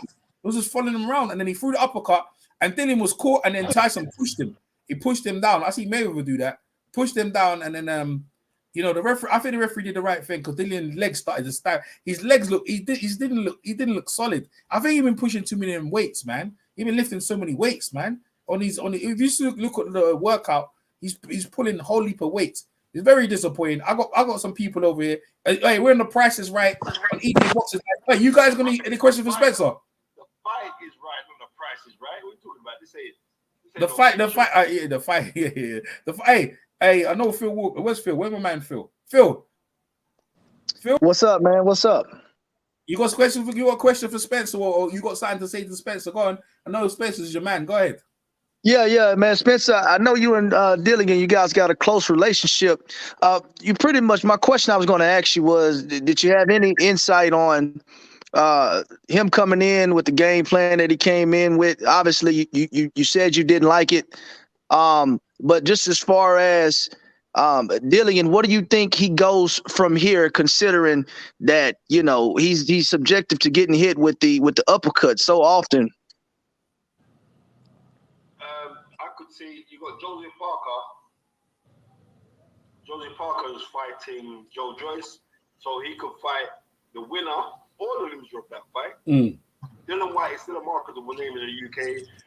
He's a pay-per-view fight, so people turn up to watch him. But the thing about it is this, I just wouldn't want to see no fighter get hurt. And that's the truth. But when you're in a fight with Tyson Fury is a fighting man who can also box. He's a supreme boxer. And he uses the attributes of his size and his awkwardness to his advantage. And he loves people because he's got an immense aura about him. And people, when you're in the ring, you say, on the outside, you should do this, you should do that, and blah, blah, blah. It's not easy. Tyson Fury is a very, very good fighter. And we've got to give all the credit due to him. I was slightly disappointed with Dillian Whyte because I thought that Dillian within himself was going to try and rough him up. LR2, 1986, September, Lloyd Hannigan versus Donald Curry, when you just never gave a flying F and you just went out there, technically, but you went to seek and destroy. But it's easier said than done with Tyson Fury. Tyson Fury is a hell of a fighter. And I'm still going to say props to Dillian Whyte because he's still my guy. Yeah, all right. PMC. I got one more question for you. I got one more question for him. Go ahead, Phil. My next question is, obviously, man, Dillian Whyte is an awesome fighter. Do you think he needs to bring somebody into his camp to help him defensively? Because obviously, offensive, we know he's limited, but what he does works for him. His lapses, to me personally, on the defensive side, do you think he needs to bring somebody in, or just is that a tactical thing that could be tweaked here and there? What's your opinions about that? Well, this is what I'm saying is this. Xavier Miller, as far as I'm concerned, is a very good trainer, right? But unfortunately, Xavier Miller lacks that big fight experience. But Harold the Shadow Knight, former North American Boxing Federation champion at super featherweight, doesn't like that because he worked with Lennox Lewis right throughout his championship years. Mm-hmm. But Harold the Shadow Knight was never the front runner trainer in the fights. First it was what's his name? Davison was the first guy with Lennox Lewis. Then it was Pepe Correa. Then it was Emmanuel Stewart. He was never the front runner trainer. He worked in camp with Lennox, but he was never the front runner trainer. Mm-hmm. So there's a difference in there. There's a massive difference. So then all of a sudden, and it's no disrespect to Howard Knight, who else have you worked with other than Lennox Lewis that's been at those heights? Yep. You ain't worked with nobody else who's been at those heights. But are you? And the thing about it is this: Dillian Whyte rebirthed you back into the game when he brought you back in. Because Dillian Whyte brought you back in. We don't know about Howard Knight after before Dillian Whyte never bring you back in. We don't know about you, and that's the truth. You know what I mean? But I think you just needed. I think what was lacking was somebody there with that big fight experience. You know what I mean? And unfortunately, and also it seemed like there was a bit too much voices in the corner. Oh yeah? Xavier was giving instructions, Harold Shadow Knight was giving instructions. And where I think it's better if Harold Shadow Knight was giving the instructions in the air of Xavier Miller, and then Xavier Miller tells the instructions to Dillian Whyte. But all said and done, it makes no difference. I really did believe that Dillian Whyte could do it because he was just going to go and just rock man and just bang him out. And I'm going to be biased as well because, I've known Dillian since he's been in his teens. Mm. But you know what? I can't, like any other fight, I'm pro Tyson Fury because the guy is excellent. You just got to call it as it is. He's excellent. What he does. Right? But today, you're fighting one of my man there from South London, so fuck Tyson Fury. That's how I was thinking. Yo, Spencer. Hey, nice one. Hey, PMC, your mans. You got your mans. Investor, Sherlock Holmes. Come on, PMC. You got a question for Spence? Yeah, Spence. So like as far as like going into the future, you got any advice for Dillian? Do you like talk to him on a regular, and did he reach out to you as far as like any type of game plan or anything like that going into this Tyson Fury fight? No, I talk all the time to Dillian Whyte. I send these guys fights all of the time. Right? All these guys, I send them fights to watch and all the rest of it. I thought a key fight for Dillian Whyte to study was Riddick Bowe versus Gonzalez, and also to watch Terrible Tim Wilson versus Gonzalez. Simply because he was a taller man, they cut the ring really good, and they threw that overhand right and that left hook, but they let their hands go. Unfortunately, it's easier said than done. We should do this and do that. Tyson Fury kind of knows how to nullify your work. Right? And he says traps. And he also is very, very good at regrouping. And he can regroup not just at the end of the round when he's going to sit down and he's talking, just like when he's in a fight, in the middle of the rounds, he can change up. And that's what he did. He changed up in the middle of the rounds. And I'm going to say again, props to Dillian Whyte. No, it wasn't a performance that most of us was hoping, and we said, well, he should have gone out and went blasting and did this and all the rest of it. Sometimes you can only do what you're allowed to do in this boxing ring, right? You can, and Tyson Fury didn't allow him to get into that fight. He read him very well. He slipped out of those overhand rights very well. And you know what? It is what it is. It is what it is. I'm gutted for Dillian Whyte because, you know, but also in saying it, Dillian Whyte has made a hell of a lot of money from boxing, you know? So, off of that, you know what I mean? I've got to say salute to Dillian Whyte. He didn't give me the performance that I expected, but I ain't in no position to try to be critical of a man that has come from nothing, has fought for the world title, has been a British champion, has been a one contender for the WBC title, and is a multi-millionaire. I'm not in no way to say anything of any form of ill feeling or disrespect towards Dillian Whyte. And I'm seeing here, Jackie Boy Johnson just said, Whyte will become the next Jerry Cesaro now. No, he won't. Because the thing about it is this, I don't think Derek Cesaro's got people that he listens to or he respects to listen to. But there's no way that I could be close to Dillian Whyte and he could become the next Derek Cesaro, or he's just taking fights to end up being punchy. No way, Jose. Yeah, let me ask. Hey, let me go. Hey, Ed, you want to say something to Spencer real quick? Go ahead, Ed. Yeah. Oh, YG, you want to say something? Go ahead, YG. Yeah, nah, because I was about to say, because like moving forward though, like I don't think the Joyce fight is good for him. I don't think he's gonna get the Usyk fight, but that fight wouldn't be good for him. Like I really don't. When you bring up like you don't want to see him do Derek Cesaro, but like skill wise, the top guys, the top 5 guys that you would name, like he's not in their level, so it's going to result into that. And them other guys, they might even punch a little bit harder. Not Usyk, he just hits you with a lot of punches, but from different angles. Them other guys really like Joyce. Like I really think he might knock Dillian Whyte out bad if he fight him, because he like in that last fight versus when he fought Dubois, he showed us like he know how to use his jab from angles, and he will single up your eye out and just keep going for it. So and then going into the fight, knowing that the uppercut is Dillian's Achilles heel, you could almost say now. I think Joyce might could get like almost a knockout of that year. Whatever year they fight, that could be almost a knockout of the year if he fight him. Like I just see that happening. So really, if you his peoples, I think really it might be time to hang him up, because it's either fight undercard people, and if he fight top level guys, he's getting knocked out. So you were saying you think Dillian should retire? That was his question, Spencer. Go ahead. No, I don't think Dillian should retire at all. What I do think is that Dillian Whyte needs to do what he usually does, is go, because he's a very honest person, he's honest to himself. Go out, regroup, check out what he's got to go do, and come back again. What I don't want to see is him becoming like a Derek Cesaro. I don't want to see that. 84 Boxing just said Dillian versus Wilder. Yeah, I wouldn't mind seeing that fight. Dillian versus Wilder? Yo, shit. That'd be good. The presser, if Dillian turns up to the presser and maybe be entertaining, I think both of them, that'd be good. Because both of them been stopped. I think that's a good fight. What do you think? I think stopped by the same person too. Yeah. I think that's a good fight. What do you think, Spence? Yeah, I agree. I would like to see that fight.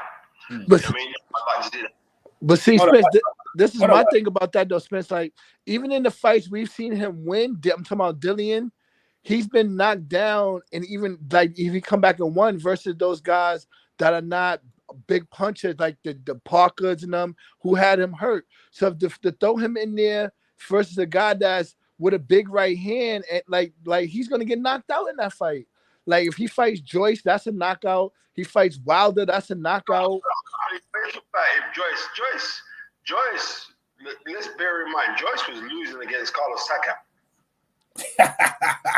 Yeah, but Taka is a guy that was giving him angles, and Dillian Whyte is just straightforward, right down. Like there is no head movement. There's none of that. Like he's right there in the Fury fight.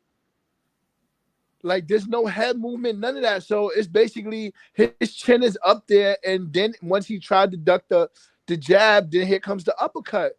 So no, like, can I comment, DJ? Can I comment real quick?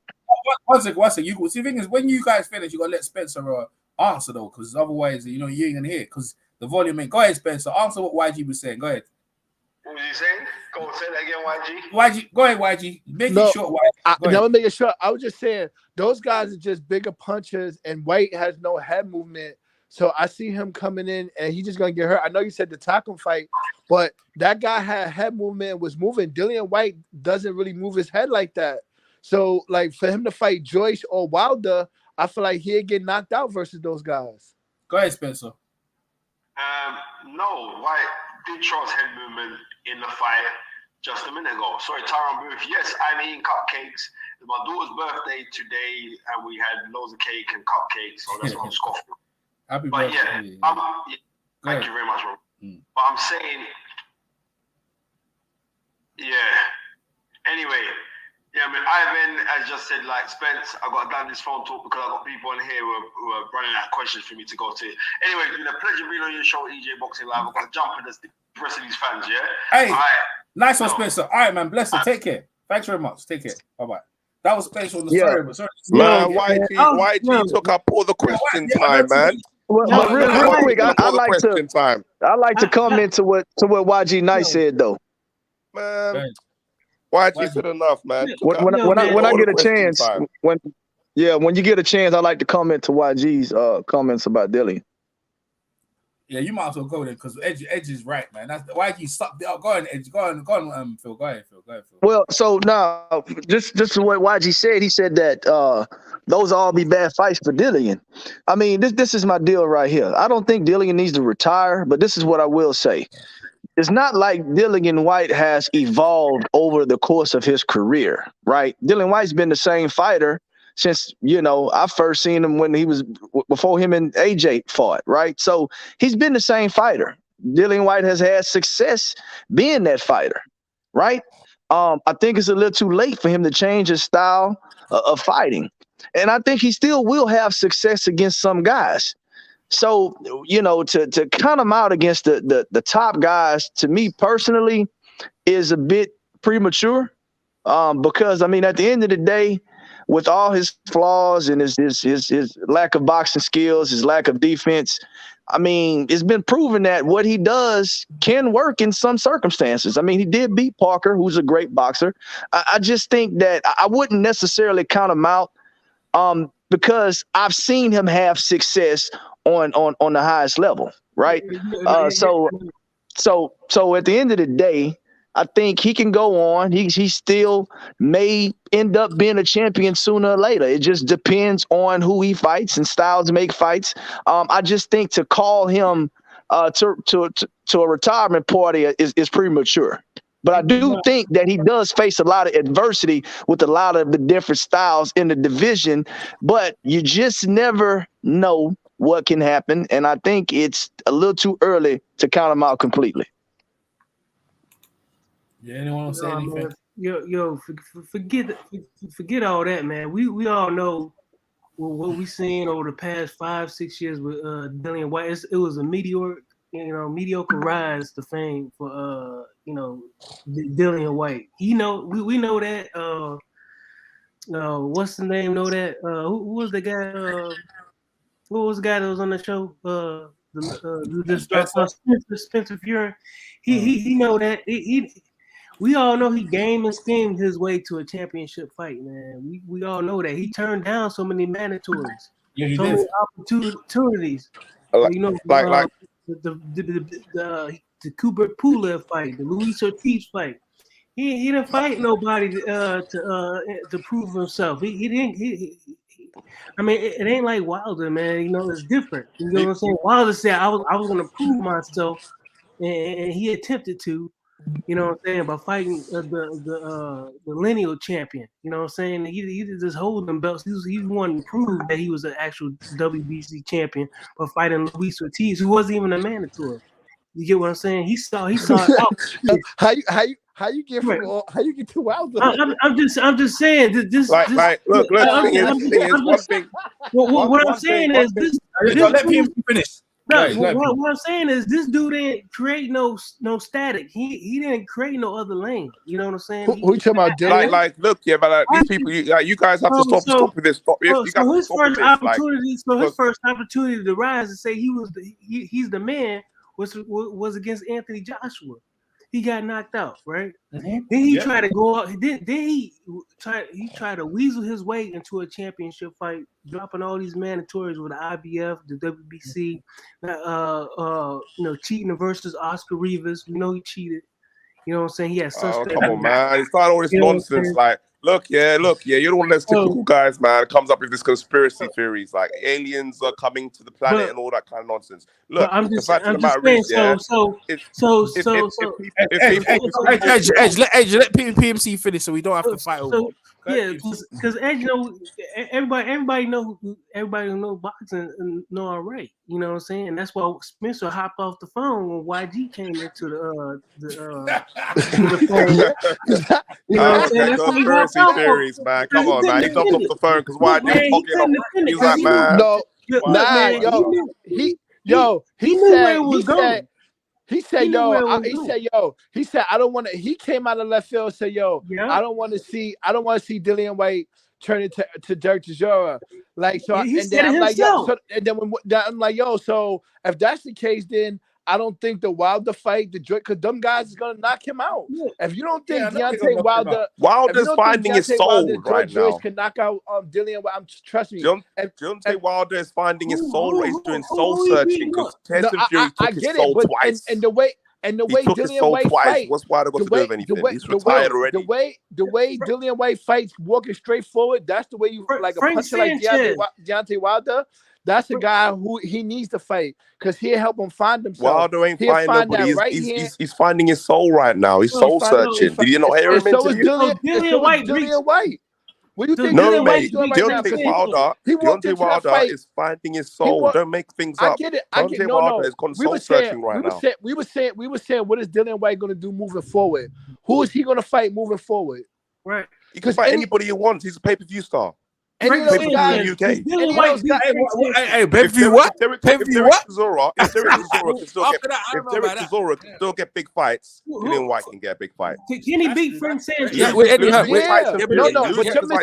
you're misunderstanding what we say. Losing to Tyson Fury. Everybody loses to Tyson Fury. You're taking it the wrong way. Because listen, hold on. You're just talking. Listen. Hold on. Listen. He said Dillian Whyte is his friend. Listen.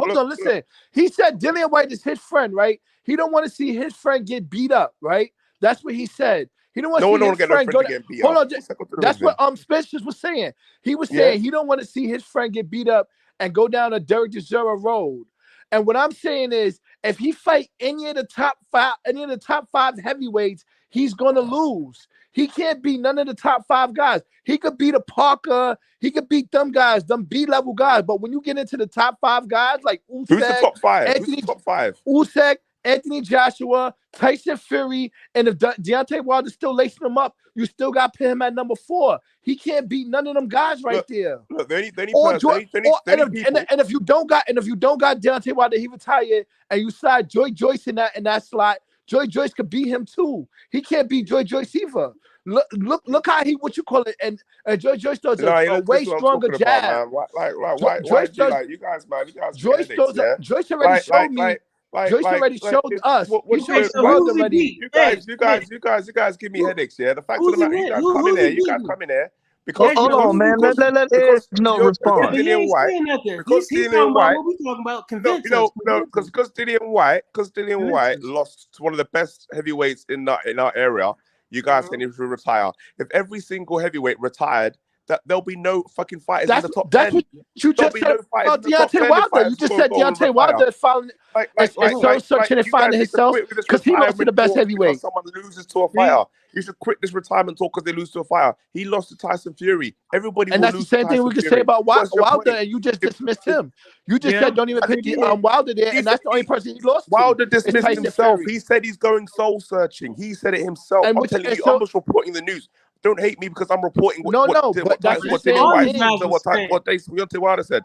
He said he's going to find his soul because Tyson Fury took it. All right, hold on, man. First, hold on. One at a time, man. One at a time. So out of the top 4 people, who do you see Dillian Whyte beating? Fight again. Do you got Dillian Whyte? So answer this question, Edge. Do you got Dillian Whyte beating Ed?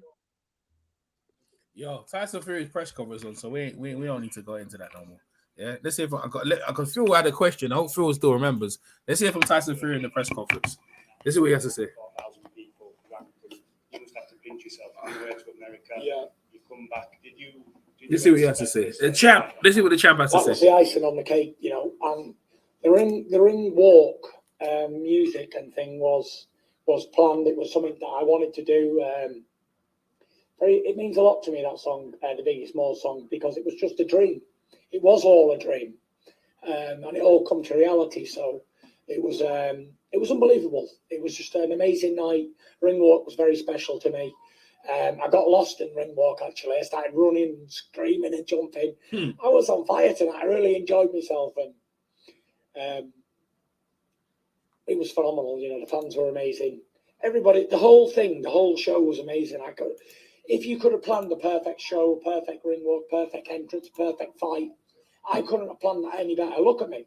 I've not looked in the mirror, but I don't feel like it's a mark on me. I never took any damaging blows. Nope. I've got out of the ring in one piece, like I said to God in the beginning when I was there. I said, let both men get out of the ring in one piece. Dillian's up. Hopefully he goes home to his family in one piece, and he does. And we can both go home and enjoy our spoils of war. That's what it's about. And that lady there asked 3 times, so I'm going to come to you next. Fire away. Congratulations. Thank you. I heard you say you're at your happiest when on the ring, and you're getting paid for doing something you absolutely love, and you would do it for free anyway. Yes. So, first of all, how does it feel to be in this position? What are the qualities that allowed you to be above all other human beings that try to defeat you on the ring?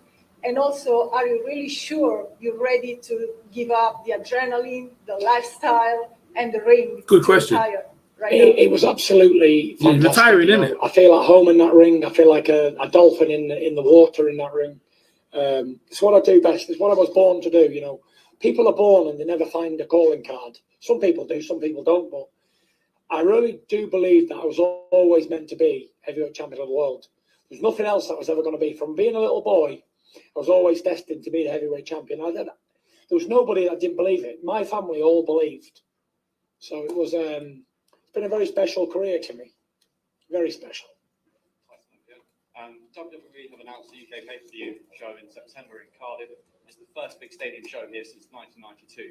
Yeah. A question to you, Gypsy King. Are you going to be there? Are you going to be competing? Sorry, can you say that again? Because I misheard you. The WWE announced a UK pay-per-view show in September in Cardiff. It's the first big stadium show here since 1992, yeah. Are you going to be there? Don't rule me out of fighting there. You still fighting? You might see me at SummerSlam coming up soon. I got to speak to Vince and the boys. Maybe make this happen. I know there's Drew McIntyre's been saying a lot of things about me. Oh, WWE. To knock him out, like I did his pal.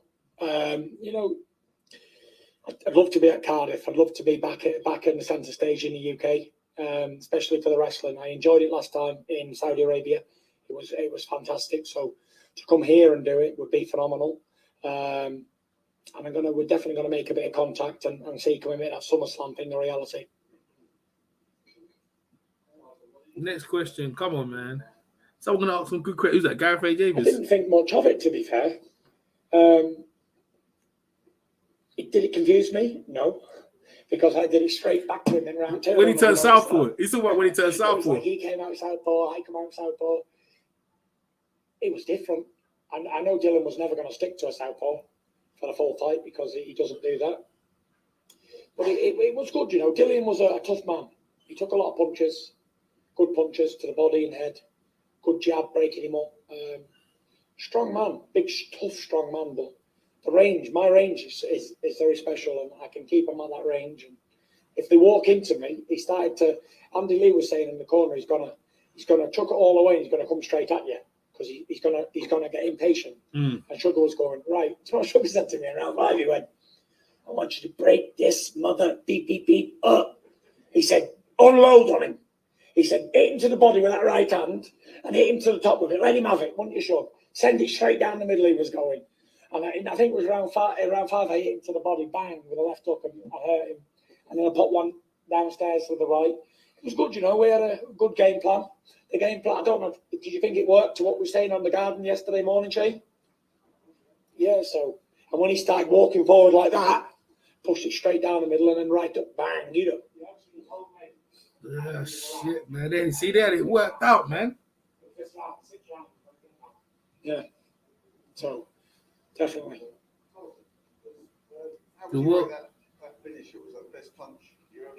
The uppercut was beautiful. I threw some good punches in my career, but it was definitely a Wembley Stadium showstopper, wasn't it? Big right uppercut. I think Lennox Lewis could definitely be proud of that. It was definitely a great shot. And I was very happy with referee Mark Lyson. He'd done a fantastic job, because if he would have allowed it to continue and me to storm into him and hit him with 2 or 3 more, he may have been in some serious trouble. So big shout out to the ref, and he made the right call, fantastic call, because he was all over the place. I was actually concerned, even though I just chinned him, that it may have been allowed, and I was like, no, ref, don't let it go on, because I had to take him out. I would have had to plough into him again and hurt him, and I didn't really want to do that. But the referee made the right decision, and that was it. Time and time again, the people that do write you off, you prove them on. Prove them Danny Flicks. Just a message to them. I know, you know, it won't bother you, but just a message to the people that do continue to doubt. You know, I don't think they doubt me. I think they love me. 94,000 at Wembley, the biggest crowd ever in this country, in Europe. You know, people don't doubt me. They love me in this country. AJ's in trouble, man. 94,000 of my You hear me? You hear me, Edge? AJ's in trouble. I earned money on tickets, and I'm overwhelmed with the support of that. Who? AJ's in trouble. What do you mean AJ's in trouble? What do you mean? When I went to AJ beating Germany, Fury, bro. I was the underdog to fight Klitschko in his No own way, time. bro. I was like, I've always been the opponent. I've been Not on with the Sugar Hill in the corner. Like, Marvin Hagler, Road Warrior, just give him a bag, send him over there, send the big Jippo in, get in. And he goes to Germany, beats Vlad, goes to America as an opponent. I'm always in the away corner as well. And then it was about time I got my just desserts as the home fighter against Chisora twice. Yeah. I was the away fighter. Yeah. I've been the underdog my whole life. I'm still the underdog. Look at me. I'm fat as anything. Yeah, he is. Look at that. The old fat boy can fight. And you know what it is? No matter how many times people put you down and write you off in life, never pay attention to it, because it doesn't mean anything. Because I proved, as just a normal looking man, average Joe, that anything is possible. No matter where you are in your life, how dark of a place you're in. It doesn't get any darker than committing suicide. And I was there. To come back to lose all that weight, to lose over 10 stone in weight, and get back mentally well again, and regain the crown jewels in boxing. It's been a fantastic career, and you should never let anybody crush your dreams, because anything is possible. And I'm definitely proof that it's true. Thank you. I'm a normal looking man. I'm just 6'9" with an 85-inch reach, and I'm close to 300 pounds. Yeah, I was thinking that shit too. Like you bad far from normal. That people don't grow. Everybody don't grow 6'9". Like that shit is crazy. He wild. You guys from America, what he means, yeah, he's an average kind of mind. He thinks not. He an average man, though. I agree with you. For me, he's far from average. And lately, we found out that the big GK is as strong and as powerful as any heavyweight that there's been. But I didn't used to use it before. I was like a slip boxer, trying to slip and slide and not get touched. But now I'm using the weight on them, and I'm really letting them have it. It's been paying dividends in the last few fights. It's hard, man. It's been like my last few fights have been like the gunfight at the OK Corral with old Deontay. But with Deontay Wilder, you can't try and box him. You can't outbox him, because if you outbox him for 12 rounds and he lands one punch and you wake up on the floor, it's pointless. So you've got to drag him into a fight. And I showed that. I've been put down, kissed the canvas 4 times against the man. We've had a good battle royale, and then Dillian here. Everyone thought he was a dangerous man. Well, he was. But I showed I was levels above that. So yeah, it's been fantastic, and levels. You know, I've enjoyed my career. It's been a fantastic career, and I'm 34 in a minute. Every good dog has its day, and I know Frank will be unhappy about that. I'm top rank, but you know, there's a lot of money to be earned. But for me, you know, I come from fuck all. I come from nothing. You know, it's never been about money. I'm not a money person.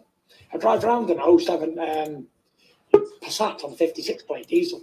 I don't care. I don't care what I've got. It's never been about money to me. I know a lot of people with money, big money, but none of them are happy. Not one of them. Yeah, don't talk about the people you know. It's been about belts. It's not been about legacies. It's not been about anything apart from punching a motherfucker's face right in on the night. That's all it's ever been about. Excuse the language. Yeah, all I ever want to do is win. The money aside, money's beautiful, great. It's great to be paid for what you do. And if you're good at something, Ben Davison told me, if you enjoy something and you're good at it, you'll get paid for it. So I enjoy boxing, I was good at it, and I've been paid for it, but it's not the be-all and end-all of anything. I could end up in the council flat at any time, don't worry about that. So it is what it is. And would it change me as a person? No. Do I need a mansion and a Rolls Royce? I don't. I've got them, but I don't need them. But it doesn't. I got him, but I don't need him. Cool, you'll do for me. If you're a millionaire and you're horrible. I got him, but I don't need him. Yeah, what about Danny Cunningham? Go on, what about Danny Cunningham? Come on, what's going on there? Is he still?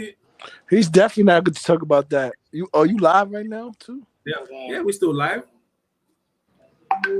They don't ask about Danny Cunningham. Go ahead. Have you spoke to Dillian afterwards? You said he's back up. Have you been in change? Dillian. How is he? What do you Coach Dylan after the fight, I give him a kiss and a cuddle and a hug. I thanked him. And I told him, I said, you'll be a world champion, Dylan. But tonight you just had to meet a great in the game, and that was it. He come and give it his best. Listen, there's no embarrassment losing to a better man on the night. No. At least you got the guts to go in there and have a fight. People will say, oh, Dillian Whyte was shit. They'll say this, and I've seen them. People who've never had a fight in their life, they call professional boxers rubbish. And I'm like, please get a glove on and have a fight yourself. You tell me if you shit or not. So big shout out to Dylan and his team. 1 minute, Ed, put yourself on mute. Here, everyone thought it was going to kick off, didn't we, Frank? In here, when we first come up face to face, thought it'd be a kick off, but we behaved like gentlemen all the way through, me and him. We diffused it all, the animosity, shook hands. I thought the weigh-in was one of the best weigh-ins I've ever seen. Never mind getting each other by the throat. We was dancing to the music. It was great. It was fantastic. I've never seen it done before. Dillian. You should. Oh, man, that's crazy. It was like a telethon or something. It was more like a celebration. Yeah, and what's the saying we do? What do we turn restaurants into? Parties, nightclubs. Exactly. Him and Sugar got a nice connect. They got a nice bond, didn't it? They got a nice bond together. Forever. Yeah. That's rare for a fighter to build a bond like that with a trainer so late in their career. You know, the American trainers are the best trainers in the world, bro. We know that. You know, it's a shame Harold. You know, I'm a cool Harold. What do you think? I'm a cool Harold. You reckon he's gonna pick up Harold Knight? I'm gonna call him. I can't really call him now. I think that's a bit thing. He's in a downer, bro. I don't think he'll pick up anyway. He probably, ain't Dillian probably still gotta go to the hospital too, right? Yeah. I don't think he'll pick up. Do they make it mandatory to go to the hospital after you get knocked out in the UK? Yeah. Let me hear one more from Richard Williams, another coach, and then I'm gonna hear from Phil, because Phil wanted to ask. Phil still remember the question or the reply back to Spencer. I don't know if he still remembers, but let me hear this one real quick, and then we hear. Okay. You know what? Like, I've always said with Dillian about his footwork, and his jab. And I honestly thought that being with Xavier, I thought they were improving that. When I spoke to Xavier a little while back, he said to me that they were working on those things. I was expecting them to be better. And I was just thinking maybe they are better, but maybe just like that Steve Bunce was saying, maybe just the occasion, you know, when you go in there, everybody's got their phone on, there's 90,000 people, maybe just revert to type. That's what I'm choosing to believe. You know, that maybe it was just he has improved, but the occasion got to him. It could happen. But boy, yeah, the footwork was like Dillian Whyte of old. The footwork was terrible. The jab was terrible. The control of the emotions was terrible. That really surprised me. Go ahead, Phil. Yeah, no, I wanted to comment to what Spencer said in regards to he still thinks his fight's out there for Dillian. I agree though. I do think it's still fights out there left for Dillian. And what Spencer actually said was, he says, as long as I'm friends with Dillian, I won't allow him to become like Derek Chisora, is what he said actually. Which obviously, again, man, it is fights left out there. I think a guy like I'm not going to completely count him out against a guy like Joyce, because Joyce is not too quick on the feet either. You understand what I'm saying? Tyson Fury obviously exploited him with the jab. I just think it's two versus Joe Joyce, right? We got to take into account that we just seen this man against the best heavyweight in the world. Tyson Fury has been the best heavyweight in the world for quite some time. So to say he needs to retire after getting beat by the best heavyweight in the world, to me, as I said, is premature. I wouldn't count him out against all those do some evaluating, and he's going to have to come to the conclusion that he needs to change something about his style of fighting. Obviously, he's had success, but whenever Dillian Whyte gets stopped, it's always a murder scene. So he needs to fix that. That's all I'm saying. Yo, man, you got to realize a 40-year-old man just previously knocked him out.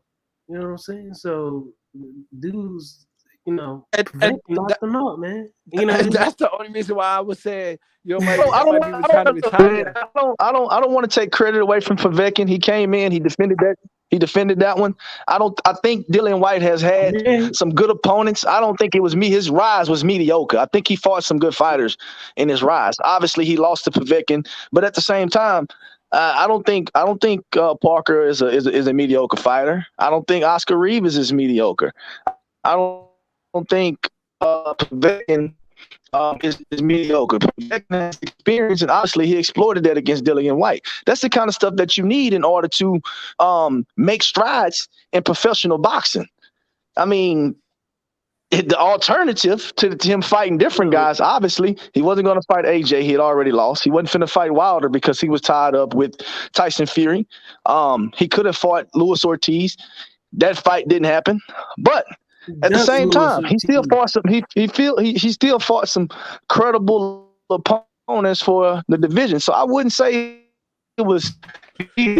I just would say that Dillian Whyte is limited in what he can do, but he still can have some success against good fighters.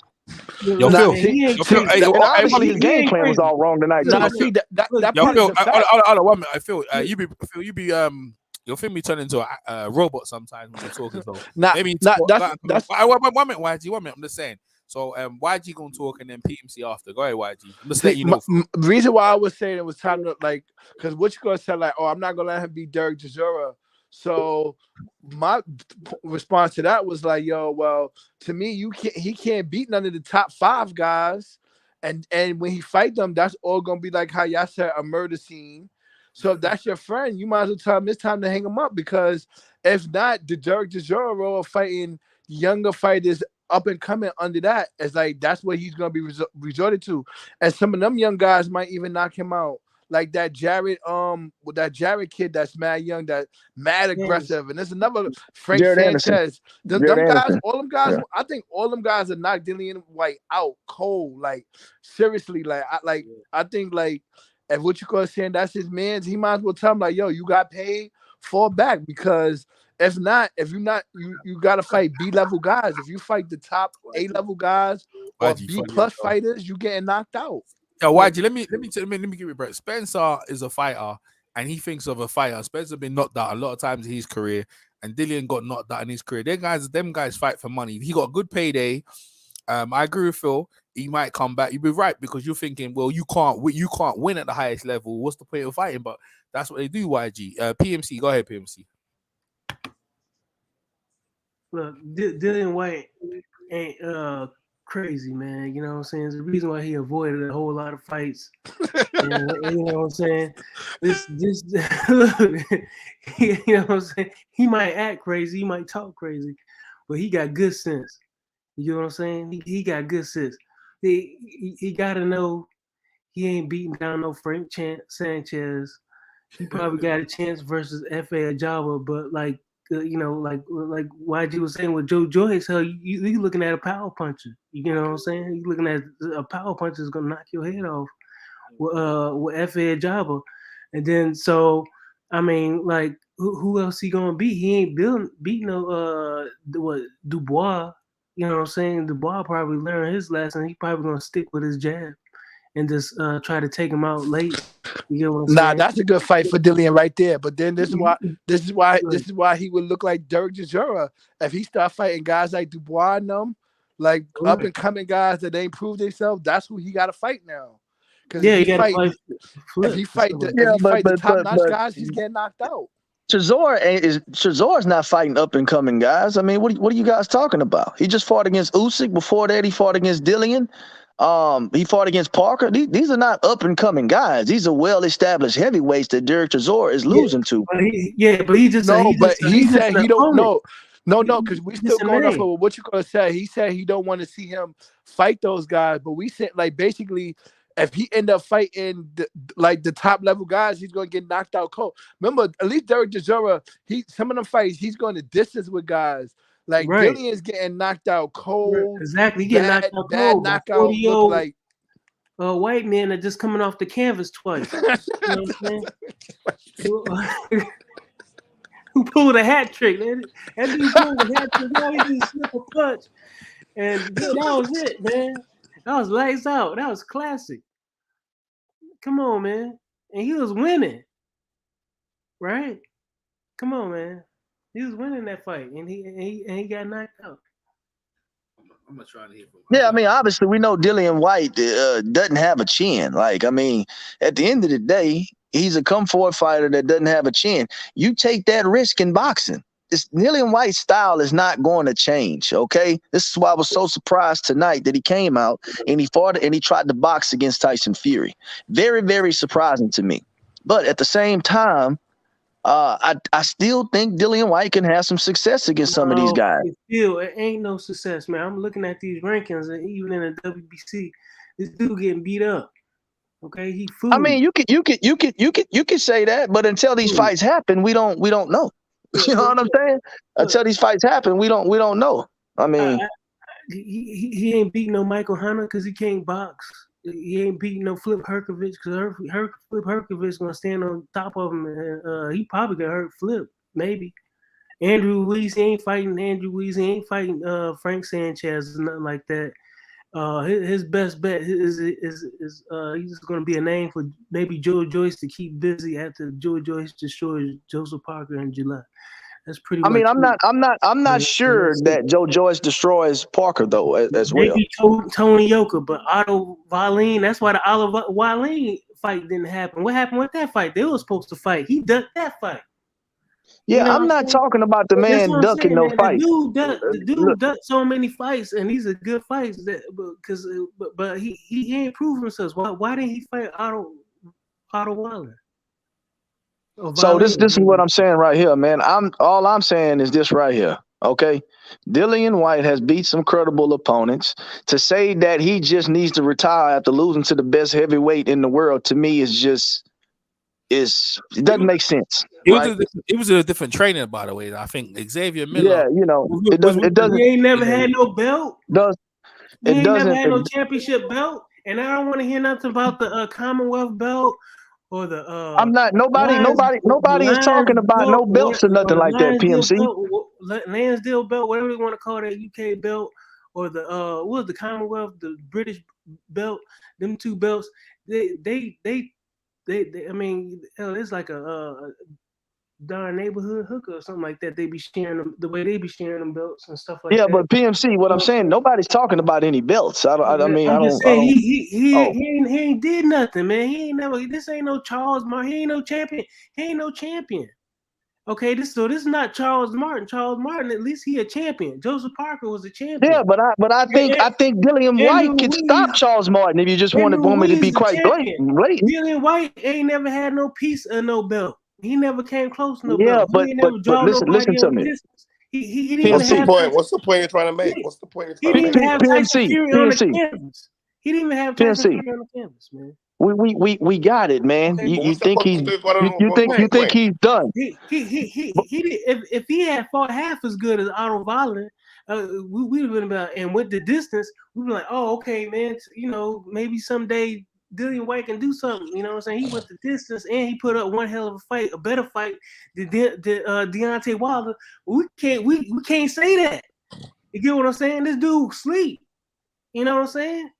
Yeah, obviously we can't say it about this. And the last dude Tyson Fury went up against was at least a champion, at least had him on the canvas a couple of times and stuff like that. Made one hell of a fight. Man, he revitalized this dude's career. And now everybody's saying, like, damn, what was that? That's what everybody's saying about Dillian Whyte. And I was like, what was that? He been screaming for a championship fight for I don't know how long, scheming and scamming. Now everybody's, everybody's like, okay, well, you know what I'm saying? Now you show it with this. Come on, man. This don't make no sense. Yeah, but everyone agrees that it wasn't a good performance. So that's why there's right. So he ain't never had a good performance. Joseph Parker fight was what do you mean he never had a good performance? You're exaggerating. And no highlight reel or nothing. He ain't got no highlight reel. He ain't got no buzz. I remember some of these people was trying to say he lost to Tyson Fury and now he never had a good performance. It's crazy. So we didn't have a good performance against Perfecting in the second all fight. All the knockouts he had was him getting knocked out. Nah, it's crazy though. I remember there's some of these people that was saying Tyson Fury was ducking Dillian Whyte, saying he ain't ready for that fight. Yeah, look, man. This is what I'm gonna say right here, man. Look, I get it, PMC. You think that Dillian Whyte has never been good. You don't like his fighting style. You think his rise to get a shot at the title is mediocre. I get it, bro. But at the end of the day, I still think it's fights out there that Dillian Whyte can win. Now, whether you think he can win them or not, it's entitled to your opinion. But I think he can go in there. I think he could beat a Charles Martin. He could beat guys like that. I mean, to me personally, his career is not over. Do I think he'll ever beat the likes of a Tyson Fury or maybe even a Usyk or AJ or any of those guys or Wilder? I don't know. I don't know. I would probably hold on. Let me finish. I don't know. But what I'm saying is Dillian Whyte's career is not over because he lost to Tyson Fury. And I mean, there's nothing that you can say that's going to convince me that it is, because it's a whole lot of heavyweights, and really a lot of them really not that good. I feel about a lot of those heavyweights the same way you feel about Dillian Whyte. I mean, it is what it is. If he was to retire every single heavyweight that lost, we'll have no heavyweights in the division. Every heavyweight other than Tyson Fury is lost. So if we're going to rank every single heavyweight, they lost, they should retire. Every heavyweight should retire. Luis Ortiz should retire twice. Joseph Parker should have retired. Joe Joyce should retire. Who on this panel said Wilder should retire? So there should be 3 fights in the heavyweight division then. Anthony Joshua should retire. Wilder should retire. Let's just have Joyce and Tyson Fury and Usyk, and that's it. And some of them young Frank Sanchez they lose. Somebody said no. I know. It's got to be at least one person on this panel who said Wilder should retire. Who said Wilder should retire? Frank Sanchez. Okay. Let's who said Wilder should retire? Tyson Fury and see how that goes down. Who said Wilder should retire after he lost to Fury? What? Did anybody on this panel say Wilder should retire at the Fury fight? No. Who said Wilder should retire? Oh, you ain't say that? No. I mean, look, hold on. Hold on, 1 second. Hold on, Edge Note. Hold on.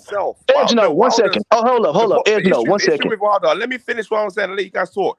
And the day, yeah, Wilder said himself, yeah, after the third loss, he's gonna go and find his soul because Fury took it. Yeah. He's saying, I'm contemplating whether to retire or not. That's his words himself. No, I don't want Dillian Whyte. I don't want Deontay Wilder to retire because there are loads of fights that Deontay Wilder could have. Even though I don't rate Deontay Wilder highly, as you guys all well know, it doesn't mean that I don't want to see him in fights. I want to see him against Dillian Whyte. I think that'll be a good fight. I want to see him against Anthony Joshua. Everyone knows that was the fight that we was all talking about before the loss and everything else happened. So there's loads of fights that Deontay Wilder can be in. Him against Joseph Parker, him against Usyk. There's tons of fights that Deontay Wilder could be in right now. That's big money fights. Yeah, I don't want to see him fight Joseph Parker though. But the point I'm making is there's loads of fights out there that Deontay Wilder can be in. Yeah. So I don't agree that because he lost to Tyson Fury, because everyone loses to Tyson Fury. If Tyson Fury faces retire, then half the freaking division will be flipping no one left because he'll go through everybody. Do you know what I mean? It's like Canelo Alvarez. If Canelo Alvarez retires every single person, there's be nothing left in boxing. Nah, not really, because he ducks all the black win fighters. and people lose. He only beat on the people from the UK. Yeah, exactly. There'll be no UK fighters left. We'll be watching nothing. There'll be no boxing on TV. Do you know what I mean? Let me say this right here real quick, man. People win and people lose. It's part of boxing, and that's for Dillian Whyte. Special about Dillian though. There's loads of fights that Dillian Whyte can fight. Doesn't matter. The retirement only came in because what you gonna say? He don't want to see him fight the lesser fighters, the non-champions. But I basically was saying that the retirement came up way before that. YG, the retirement talk came up way before Spencer got on the line. PMC said that before Spencer got on, PMC said Dillian needs to retire. Yeah, exactly. Because he lost to Fury. You said it like that. That's how you said it. He's not the only one saying he should retire. Though. A lot of people saying he should retire as well. But you know what it is though? I ain't gonna hold you though. If you get knocked out with an uppercut 3 times, like in your career like that, there's a chance where people might start to lean that way. Like your brother, like if you can't fix that, it might be time to hang him up though. Like you can't because you gotta think about that, like getting knocked out by the same punch over and over. So now your opponent is like they're gonna start looking for that more and more. Like that shit's a sweet spot. Yeah, I mean, but let's not act like he lost to Povetkin and he came back and beat him. I mean, but like as we said, he lost to a guy when he fought, and he came back beat him when he was 41. Yeah, so it's like bro, I get it, but he still beat him. Deontay Wilder. And the thing about Povetkin, up until then, Povetkin ain't never really won his biggest fights. Like that was Povetkin's biggest fight, because if you think about it, when every time Povetkin stepped up, he lost. Povetkin ain't really he was a good amateur background and all of that, but when he really stepped up versus the elite heavyweights, he lost. He lost versus versus Joshua. He tested positive. He would have lost versus Deontay. I still think if he didn't test positive, this what I'm saying. This is what I'm saying right here though. Hold up, YG. Look, this is boxing and these are heavyweights. You can get hit with a good shot and lose a fight, especially if your chin is not all the way stable. What I'm saying is this right here. You saying he lost all his big fights, right?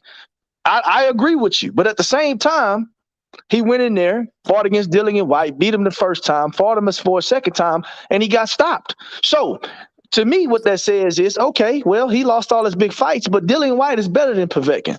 Even with him getting stopped, Dillian Whyte was clearly winning that fight and killing Povetkin in there. Povetkin just was savvy enough, skilled enough to land an uppercut, and he stopped him. So what I'm saying is I do rate Dillian Whyte above Povetkin. So to say he lost all his big fights, that's fine, because he also lost to Dillian, right? Which was also a big fight. So what I'm saying is, I think at this point in time right now, I just think that to count Dillian out, okay, is premature. You know what I mean? That's all I'm saying, man. I'm not sitting here saying he's a fucking top 5 heavyweight. I'm not saying any of that stuff, man. I've never been a big Dillian Whyte fan myself, but I understand how boxing goes. You understand what I'm saying? I've been in the ring. To save this man's career.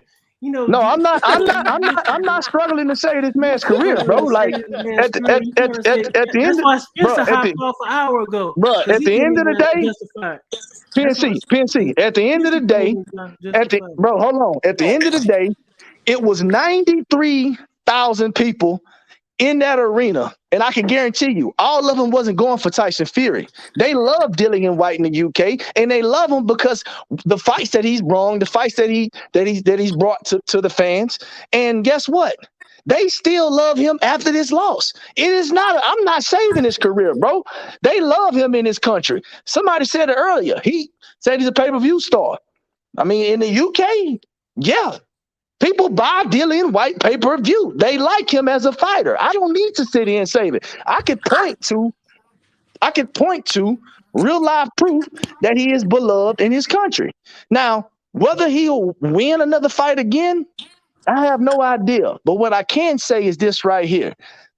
93,000 people showed up to that fight. If Dillian Whyte fights somebody in another 3 or 4 months, I can guarantee you, people are going to show up to watch him because they love him. It just is what it is, bro. And you never know what's going to happen in a Dillian Whyte fight because he does have one punch knockout power, and that's what people want to see.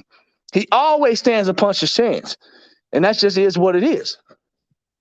And people say, look, if he fights these names, he may not win. He's gonna lose. But at the end of the day, we still want to see it happen because we want to see how it goes down. Do you know what I mean? Thank you. So like people think, like, for example, AJ will lose to Wilder. Doesn't mean that we don't want to see the fight happen.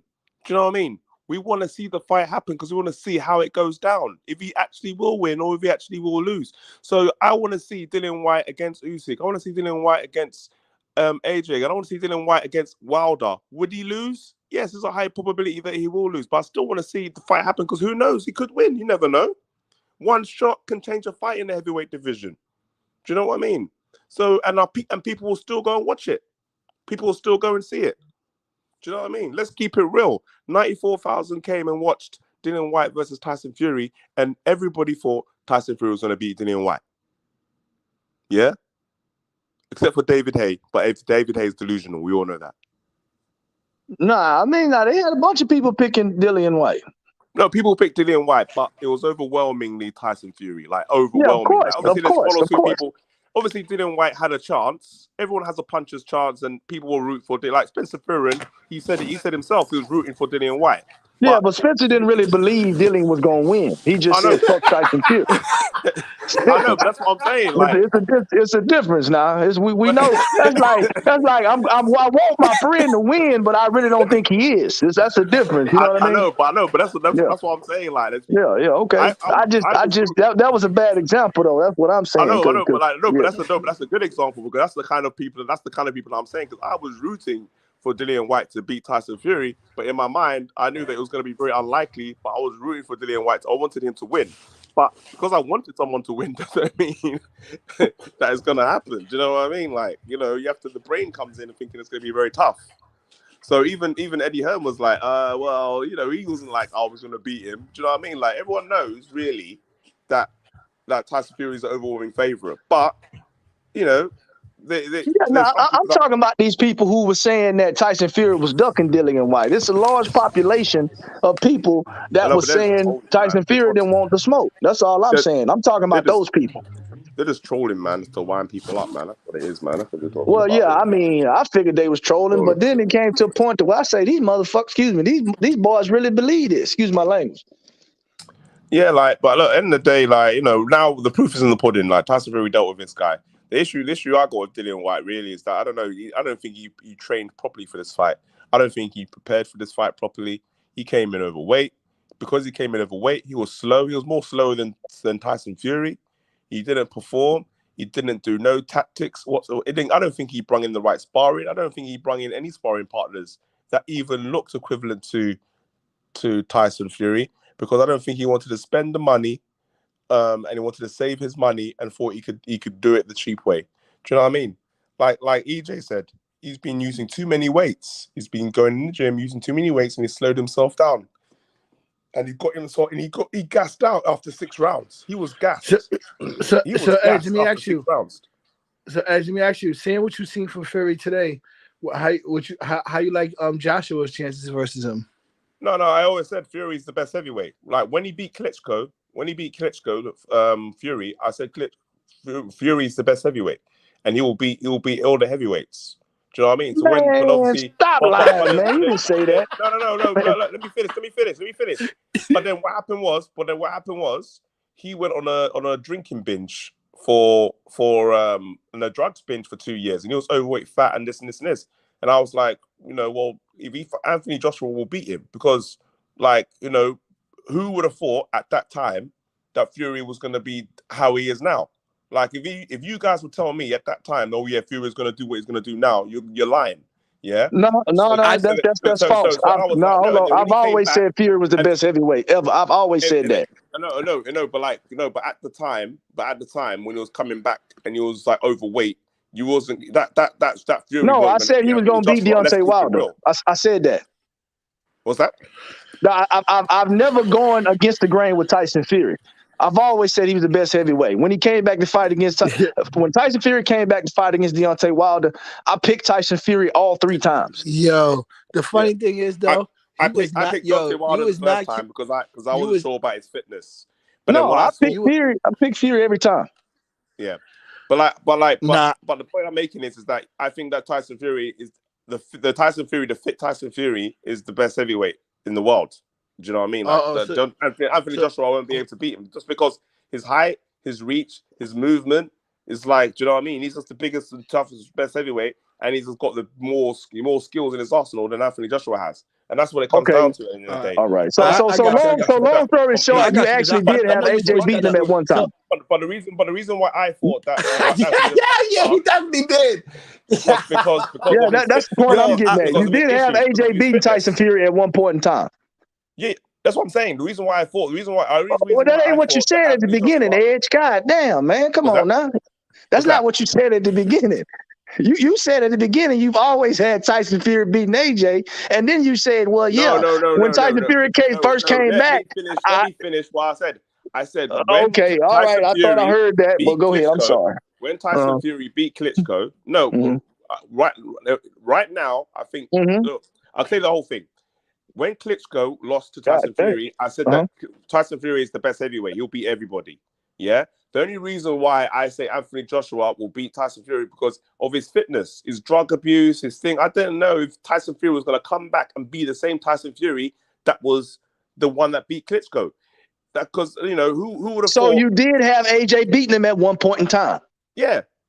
Okay. I did have AJ beating him at one point in time. That was the point. But then as soon as I see him drawing against Deontay Wilder, the first fight, then that was it. I said that's it. Deontay Wilder's not beating Tyson Fury. You can't beat Tyson Fury when he's just come back from a 2-year drugs binge and an alcohol binge. Nah, yeah, you can't. See, that's what I was about to say. Even then, you still had because I remember.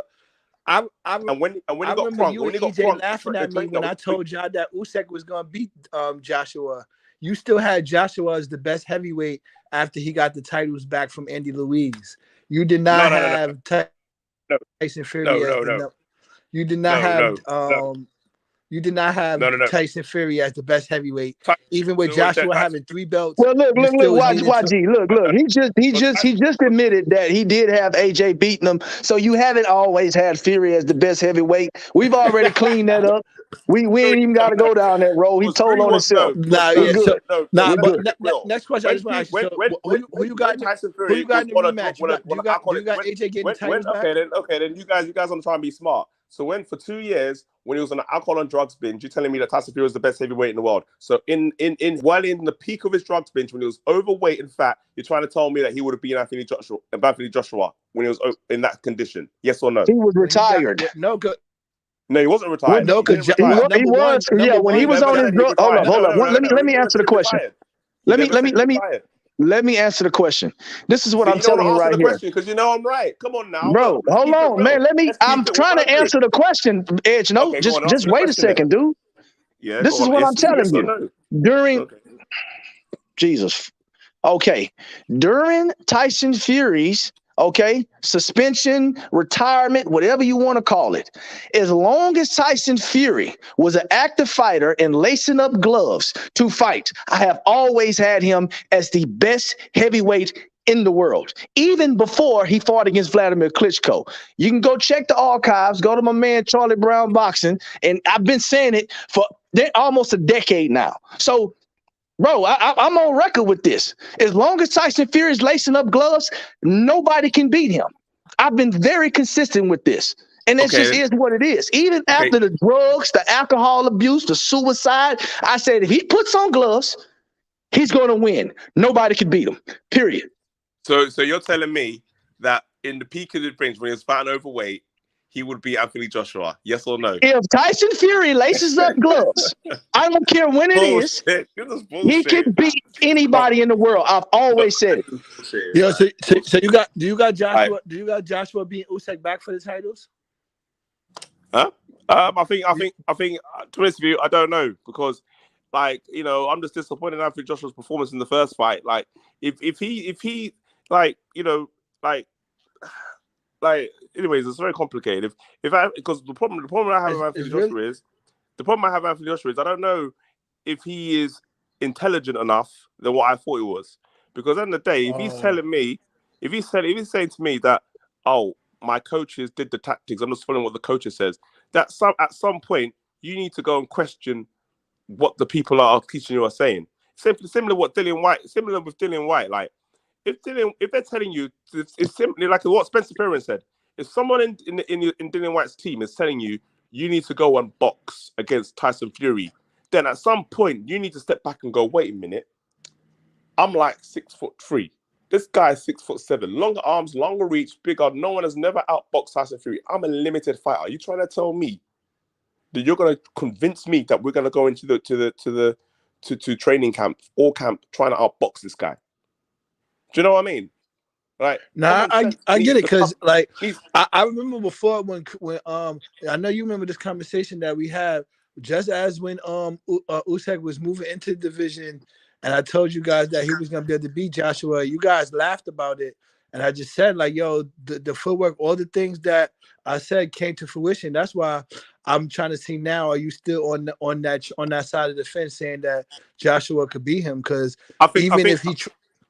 even if he tries to do that aggressive tactic, the guy still shows too many angles. He's not going to just stand there for an assault. So that's why I don't think that will matter as much, because Anthony Joshua is a bigger, stronger guy, and even though he's not as technically as good as Usyk, that his skills alone as the bigger, stronger guy should be enough to beat Usyk. Do you know what I mean? And like, let's keep it real. Not really, because Derek Chisora is a way limited fighter than Anthony Joshua is, and he took him to 12 rounds. And a lot of people said that Chisora could have won that fight. Do you know what I mean? This is Chisora here. Do you know what I mean?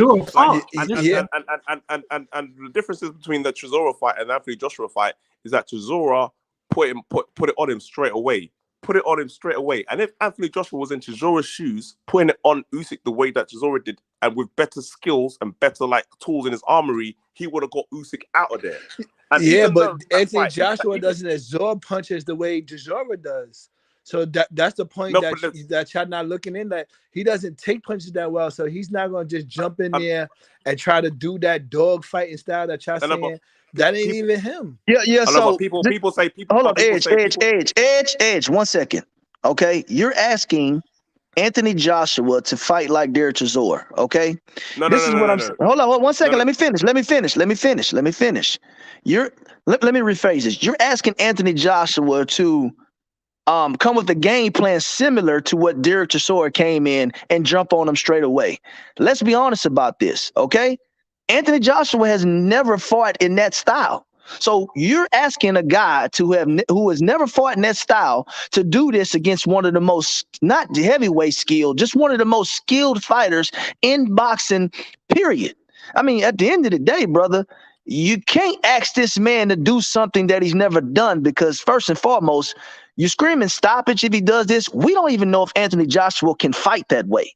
Okay? I think Anthony Joshua do possess some skills that could potentially get him the win against Usyk, but asking him to do something that we've never seen him done, I just think that's ridiculous. I think what needs to be done is he needs to implement a game plan that better suits what it is that he does best. Hold up 1 second. And as far as I'm concerned, I've never seen Anthony Joshua just come in, start going to the body, swarming the guy. That's just not his fighting style. To ask him to do that is just going to be ridiculous. You're misunderstanding what I'm saying to you. I'm not saying to him to do fight like Derek Chisora. I'm saying to come in with aggression. He didn't have no aggression in that fight whatsoever. And again, regardless, Anthony Joshua is not an aggressive fighter. He's not. I'm sorry. Yes, Anthony Joshua is an aggressive fighter. Actually, he's not, dude. He's a boxer. He's a boxer puncher. No, he's not. He's a counter puncher. He's changed his style. Bro, he's a boxer puncher, bro. No, he can provide psychological pressure, fight.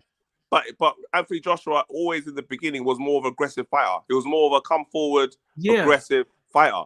And then he's a boxer puncher. Only when he got hit by Klitschko, then all of a sudden he was doing defensive, going on the back foot, doing all this kind of different nonsense stuff. Do you know what I mean? That's after that we started doing all that. Where he needs to go back to the more aggressive style. Oh, you mean when he was fighting against guys that wasn't that good? That's what you're saying. Well, against Klitschko, he knocked Klitschko out. Do you know what I mean? He fought the same way to what he did against Klitschko. He was boxing against Klitschko, Edge. No, what are you talking about? We're talking about he was boxing. He was being more aggressive. What about when the time when he was punching Klitschko and he hit him with an uppercut? He is a boxer.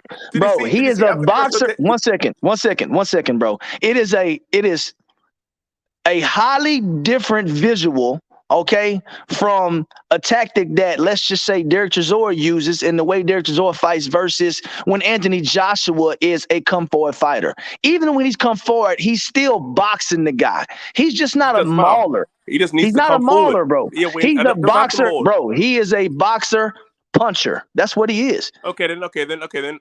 When he fought against Andy Ruiz in the second fight, have you seen Anthony Joshua fight that way before? Yes or no?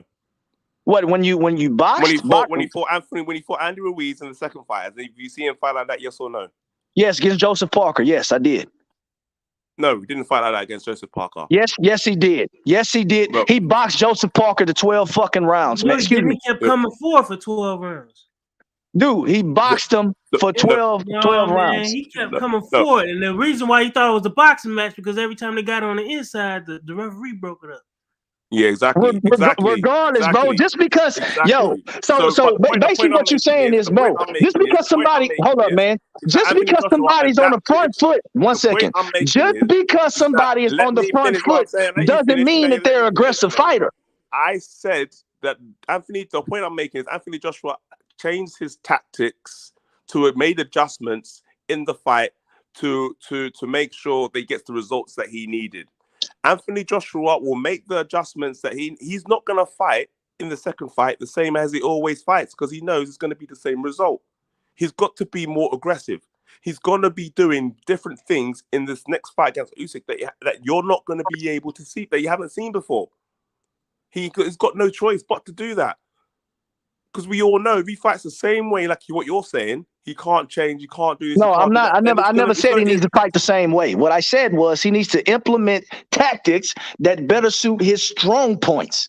And coming straight forward against a guy that can move like Alexander Usyk, like the example that you gave, which is Derek Chisora. You said Anthony Joshua needs to jump on him as soon as the bell rings. He's going to get stopped, my friend. I can guarantee you that. He's going to have to come in with controlled aggression that better suits his boxing ability. He's going to have to take some risk, okay? Just because somebody's fighting on the front foot doesn't necessarily mean that they are a aggressive fighter. You can fight on the front foot and still be a tactical boxer. To me, that's what Anthony Joshua is. If he comes in with too much aggression, Usyk will stop this kid. I guarantee you.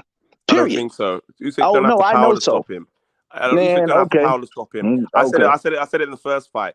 Usyk Okay. was connecting Anthony Joshua with clean shots in the first fight. Clean shots. If that was Deontay Wilder, it would have been over ages ago. Let's keep it real here. You know it. I know it. Everybody else knows it. He got connected too many times in that fight. And if that was a Deontay Wilder, It was some times where I thought AJ was gonna fall down. ended. If that was Tyson Fury, the show would have ended. Anthony We Joshua all ain't know no that, but boxer Usyk puncher, don't have man. power. Usyk don't have power. We all know this. Well, I mean, so. So Anthony Joshua was a what difference- puncher. That's what y'all telling me. I got you. What? Okay, all right. He's a So counter because puncher. if he's not a boxer puncher, then he's just a puncher. Then I got you. Usyk did not knock. He's a He did not knock counter-puncher. Chisora out. I mean, who's he knocked out in heavyweight division? Doesn't matter. He's destroying But people. that's the whole point. You said you would knock out Anthony Joshua. He's not. Yeah, he like, gonna he stop him. knocked He gonna stop him. Trust me. He gonna stop this kid. Okay. All right. Like he didn't stop him in the first fight. He didn't stop in the first fight. He had clean Yeah, shots. because Joshua tried to box him. He tried to stay on the outside, and guess what he did? He just got his face beamed on the whole night, and he lost unanimously. That's what happened. He didn't get knocked out, didn't he? Exactly. Yeah, I mean, I could go in there and not get knocked out for 12 if I stay back the whole fight. Yeah, I could do that, sure. Yeah, but it don't make no difference. Like, stay back, stay forward. He got hit, like connected, and he got hurt. Exactly. That's my point. That's my point. Like, He tried to box the guy, and he was just getting teed off on. So you think he's just gonna come forward and who looked worse? Usyk's face looked worse than Anthony Joshua's face. Yeah, we ain't talking about faces though, bro. We talking about punch statistics. Usyk's fight is gonna get stopped because his face is gonna get even more busted in the second fight than it was in the first fight. Okay, so you got AJ winning. Lost the first fight. Okay, who you pick? Look. We can go in circles about this. Do you have Anthony Joshua beating Usyk? I'm picking Anthony Joshua beating Usyk by stoppage. He's gonna stop it. He's gonna stop it. Okay, because earlier you didn't say that. You said you had Usyk winning. You sound confused. No. man. I didn't say Usyk was gonna win the second fight. I said, you know what? I don't know. It depends on Anthony Joshua if he's going to have to implement the right tactics. I don't trust if he's going to implement the right tactics. If he comes in aggressive and comes in like old school, like I'm going to beat this guy down, he's going to win. He should win. He's a bigger, stronger the guy. Usyk, he knows that Usyk is not going to knock him out because he's been hit. So when you come in with that mindset, he's not going to knock me out, then you have less fear. You can take more risks. I'll take one shot. I'll take two shots as long as I hit him with my one shot. Because my one shot is going to be strong. My one shot is going to be stronger. So when you come in with that mindset, then then that fear factor is over. It's like when you're fighting somebody, you don't know how strong they are. But when you start getting hit by them, and you realize, okay, I can take this. He's not going to knock me out.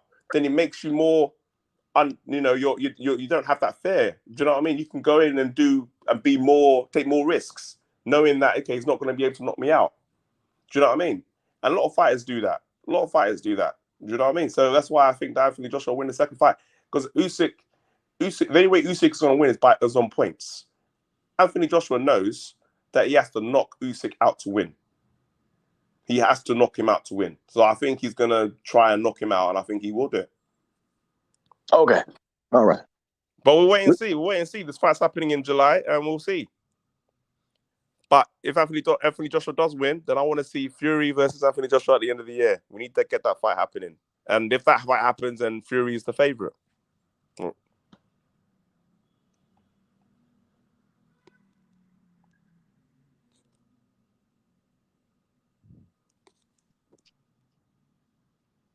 Surprised to hear you say that. Yeah, I know EJ probably sleep too. EJ sleep. What time is it over there? It should be 12:45 in the UK. Oh, okay. Yeah. I'm on vacation right now, so I'm gonna jump off. I'm gonna go get a few drinks, and but it's nice speaking to you guys. Yeah. Yeah, the way you're talking, man, I think you might already have some few drinks in your system, man. I'm just saying, you might need to lay off the drinks, man. I had I had one drink, yeah, but like that stomach gun must have been strong, boy. But hey, not as strong as what White was drinking. Not as strong as what White was drinking before he got in the ring tonight. Yeah, that's believable. Yeah. Anyways, take it easy, guys. Yeah. Until next time. No, you take it easy, man. For real. All right, you brother. take it easy, man. I'm easy, man. I'm easy over here, man. Gypsy King, man, all day. And tell EJ, wake up, man. Come and wake up. Gypsy King, baby. Nah, man. EJ not asleep, man. He putting comments up on the screen. He up. It's usually when he be falling asleep. Yeah, I'm still here. You guys carry on. What's up, Kyle? I'll drop a link, Kyle. You can jump in. Who just dropped 1 minute? Who just dropped off? Was it YG?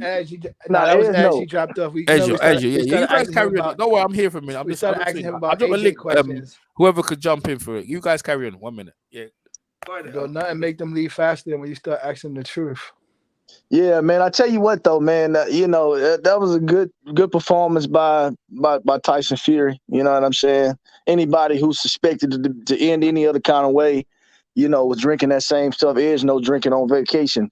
But with that being said, I think right now, who do you guys have rated as the top prospect currently right now in the heavyweight division?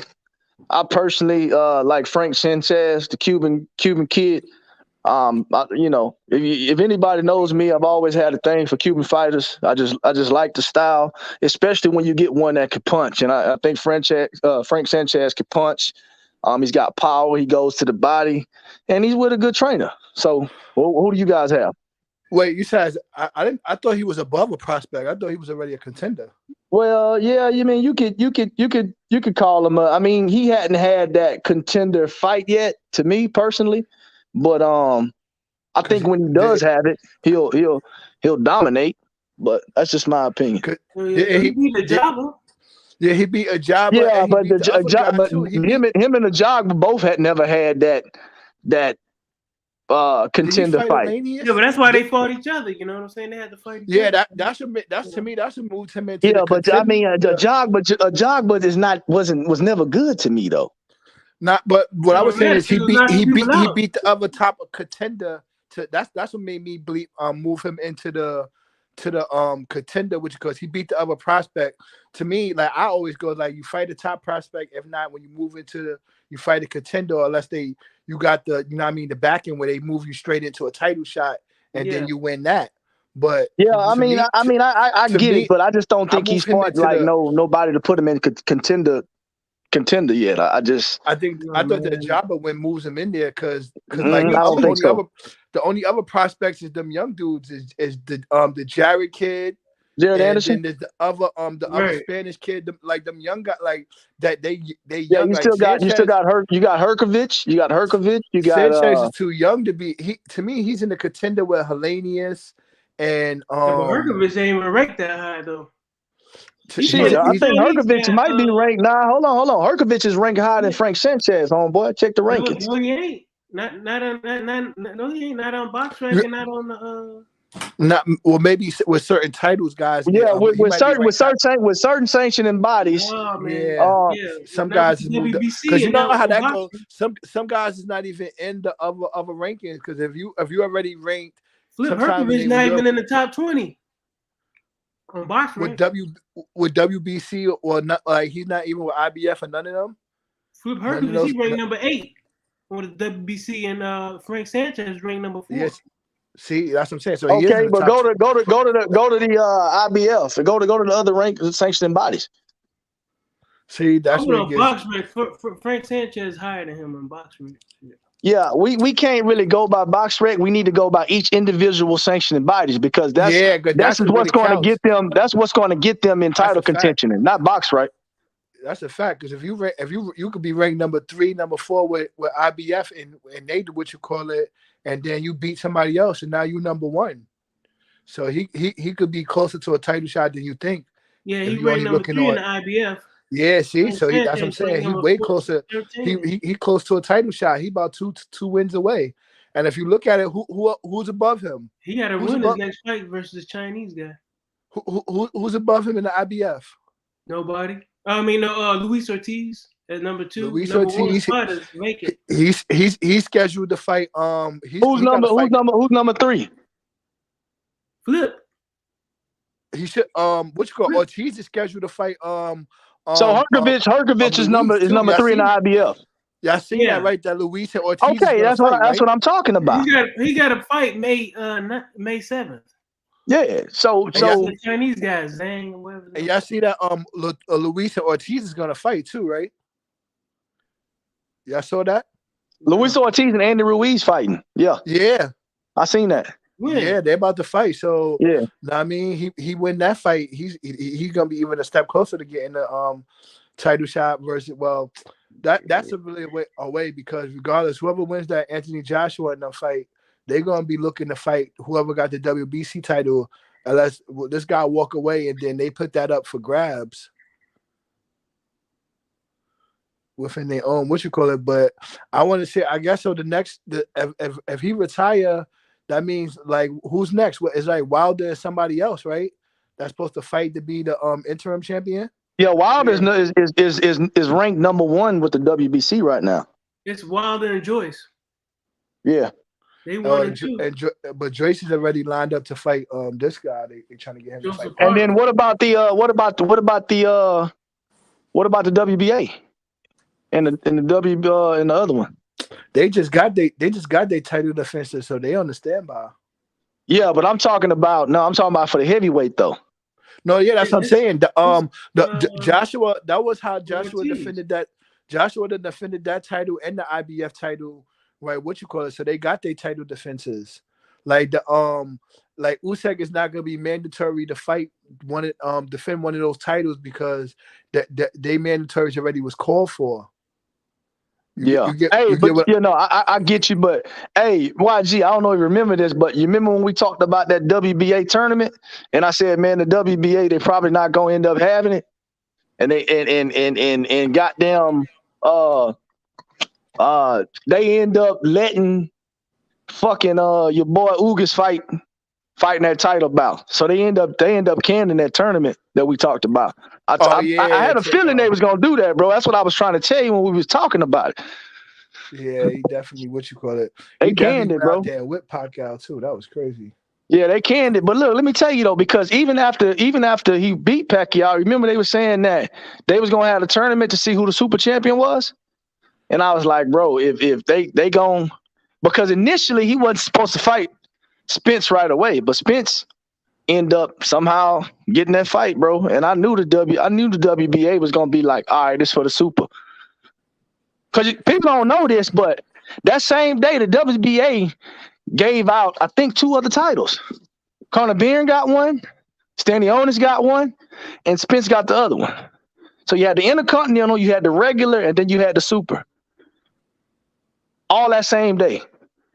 Everybody who fought, every welterweight that fought that day fought for the damn WBA title. That's crazy. Yeah, them guys collecting those checks. That's why they making all those titles. Every time they they getting paydays. That's crazy, bro. That's them making all them titles and they just getting purses. Yeah, man, I was watching that. I was with some homies, man. They was like, hold on, I thought this guy just won the WBA. Talking about standing on, I'm like, nah, bro, he just won a version of it. He's like, damn, because we watched all the fights that day. Conor Fearn, he's like, man, how many titles these boys got, man? You know, because he ain't really into it. Boxing, he just wanted to see the Spence fight. So we watching boxing all day, and that boy was like, man, the WBA got a lot of titles, huh?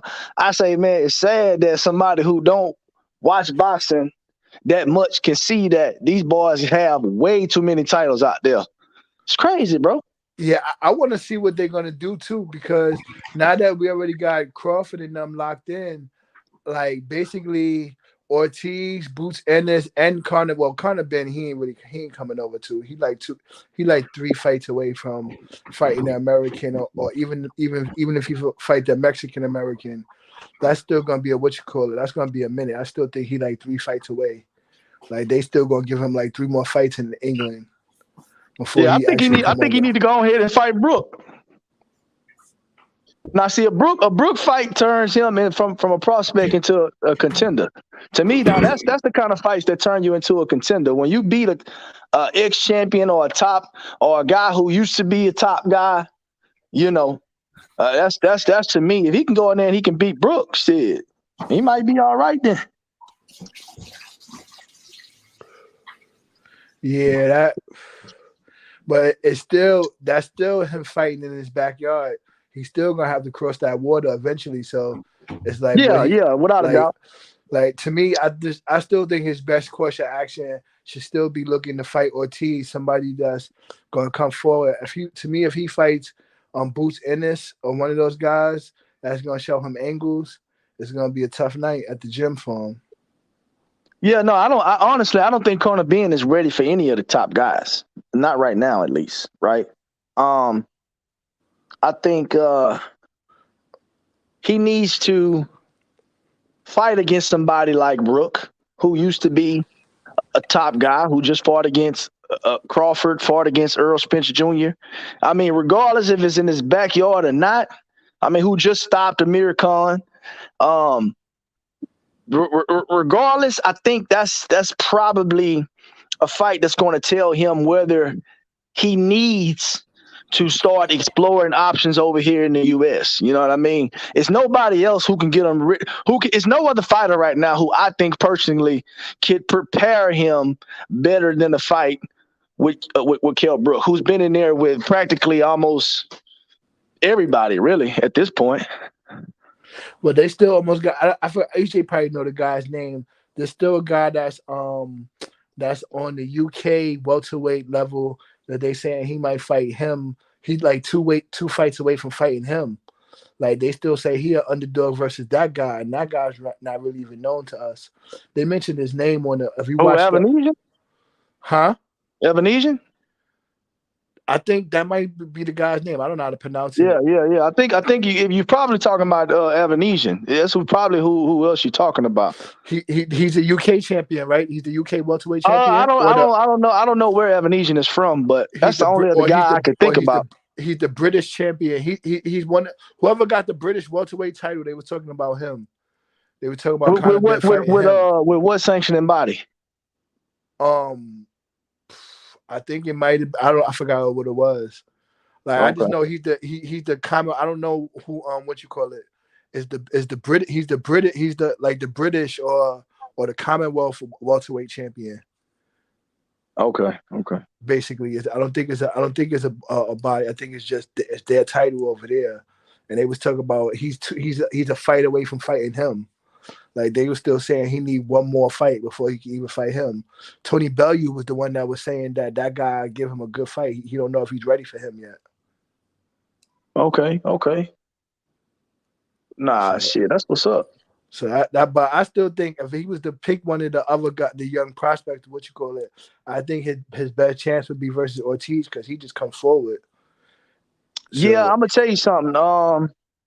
Ortiz would be good. But I mean, I'm gonna be honest with you. Ortiz is an American, bro. He need to get some of this American work, bro. I ain't gonna lie to you. It's too many guys out here that Ortiz can really step in that ring against. Like, I mean, the one, honestly, like the best one out of these young group of cats is obviously Boots to me. You know what I mean? I just think his skill level is. Yeah, but I think they want to wait. I think they want to make the Boots fight be their next Crawford and fight if they That's why I think that's what they're trying to do. I don't think Golden Boy want to, even though they was calling for the Spence fight, like, but I don't know how much they really wanted to make it happen. I just think they just wanted to act like they wanted to fight. Nah, they didn't want that fight to happen. But this is what I can tell you right here.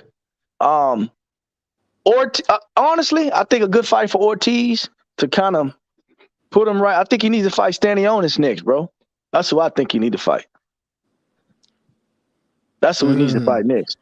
He needs to fight Stanionis because I'm gonna tell you something. They're similar fighters, in the sense that they both come forward, and I think Stanionis he does have an element of boxing skill to him. He does throw his jab. He does go to the body. He's just kind of a fundamentals first kind of fighter, and he packs some power. I think that's who Ortiz needs to go ahead and because this is all the guys that were going to be in that WBA tournament. Stanionis, the guy Stanionis beat, all those guys. So those guys were Ugis. Those guys were potentially fighting to see who's going to become the WBA super champion. So I think any of those guys would be a good fight against Ortiz. Yeah, I can see that. Too.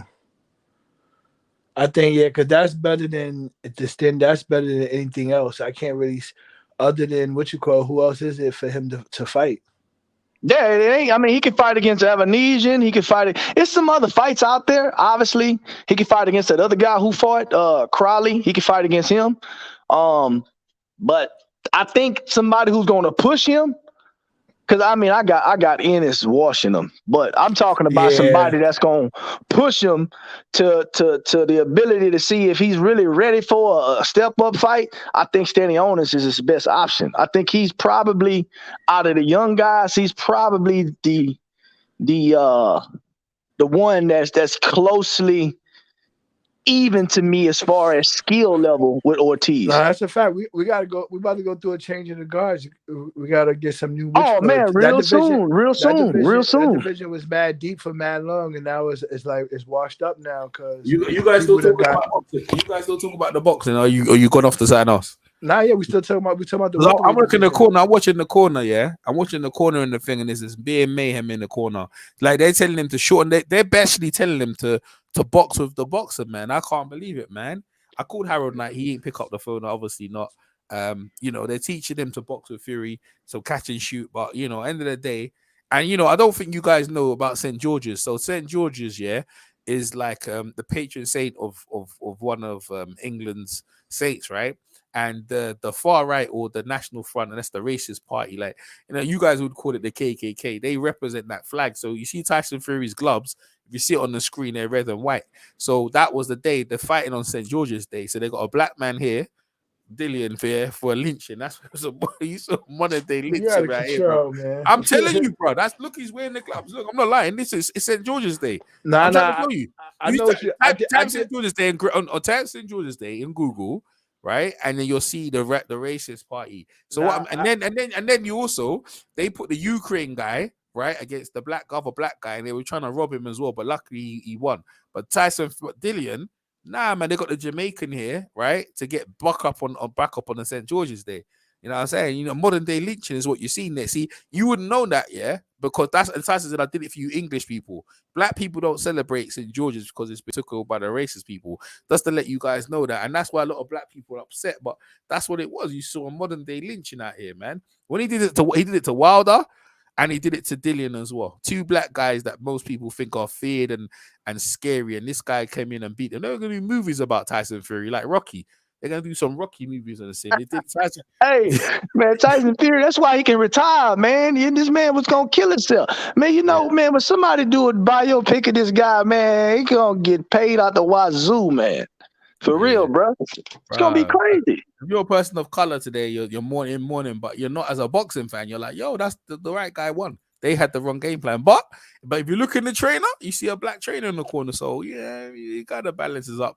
You know what I'm saying? I don't think Ben Davis was. I don't think Ben Davis was a black trainer. And Tyson Fury said, "Man, I wouldn't even be the fighter that I'm in right now without Sugar Hill. Man, he has completely transformed me."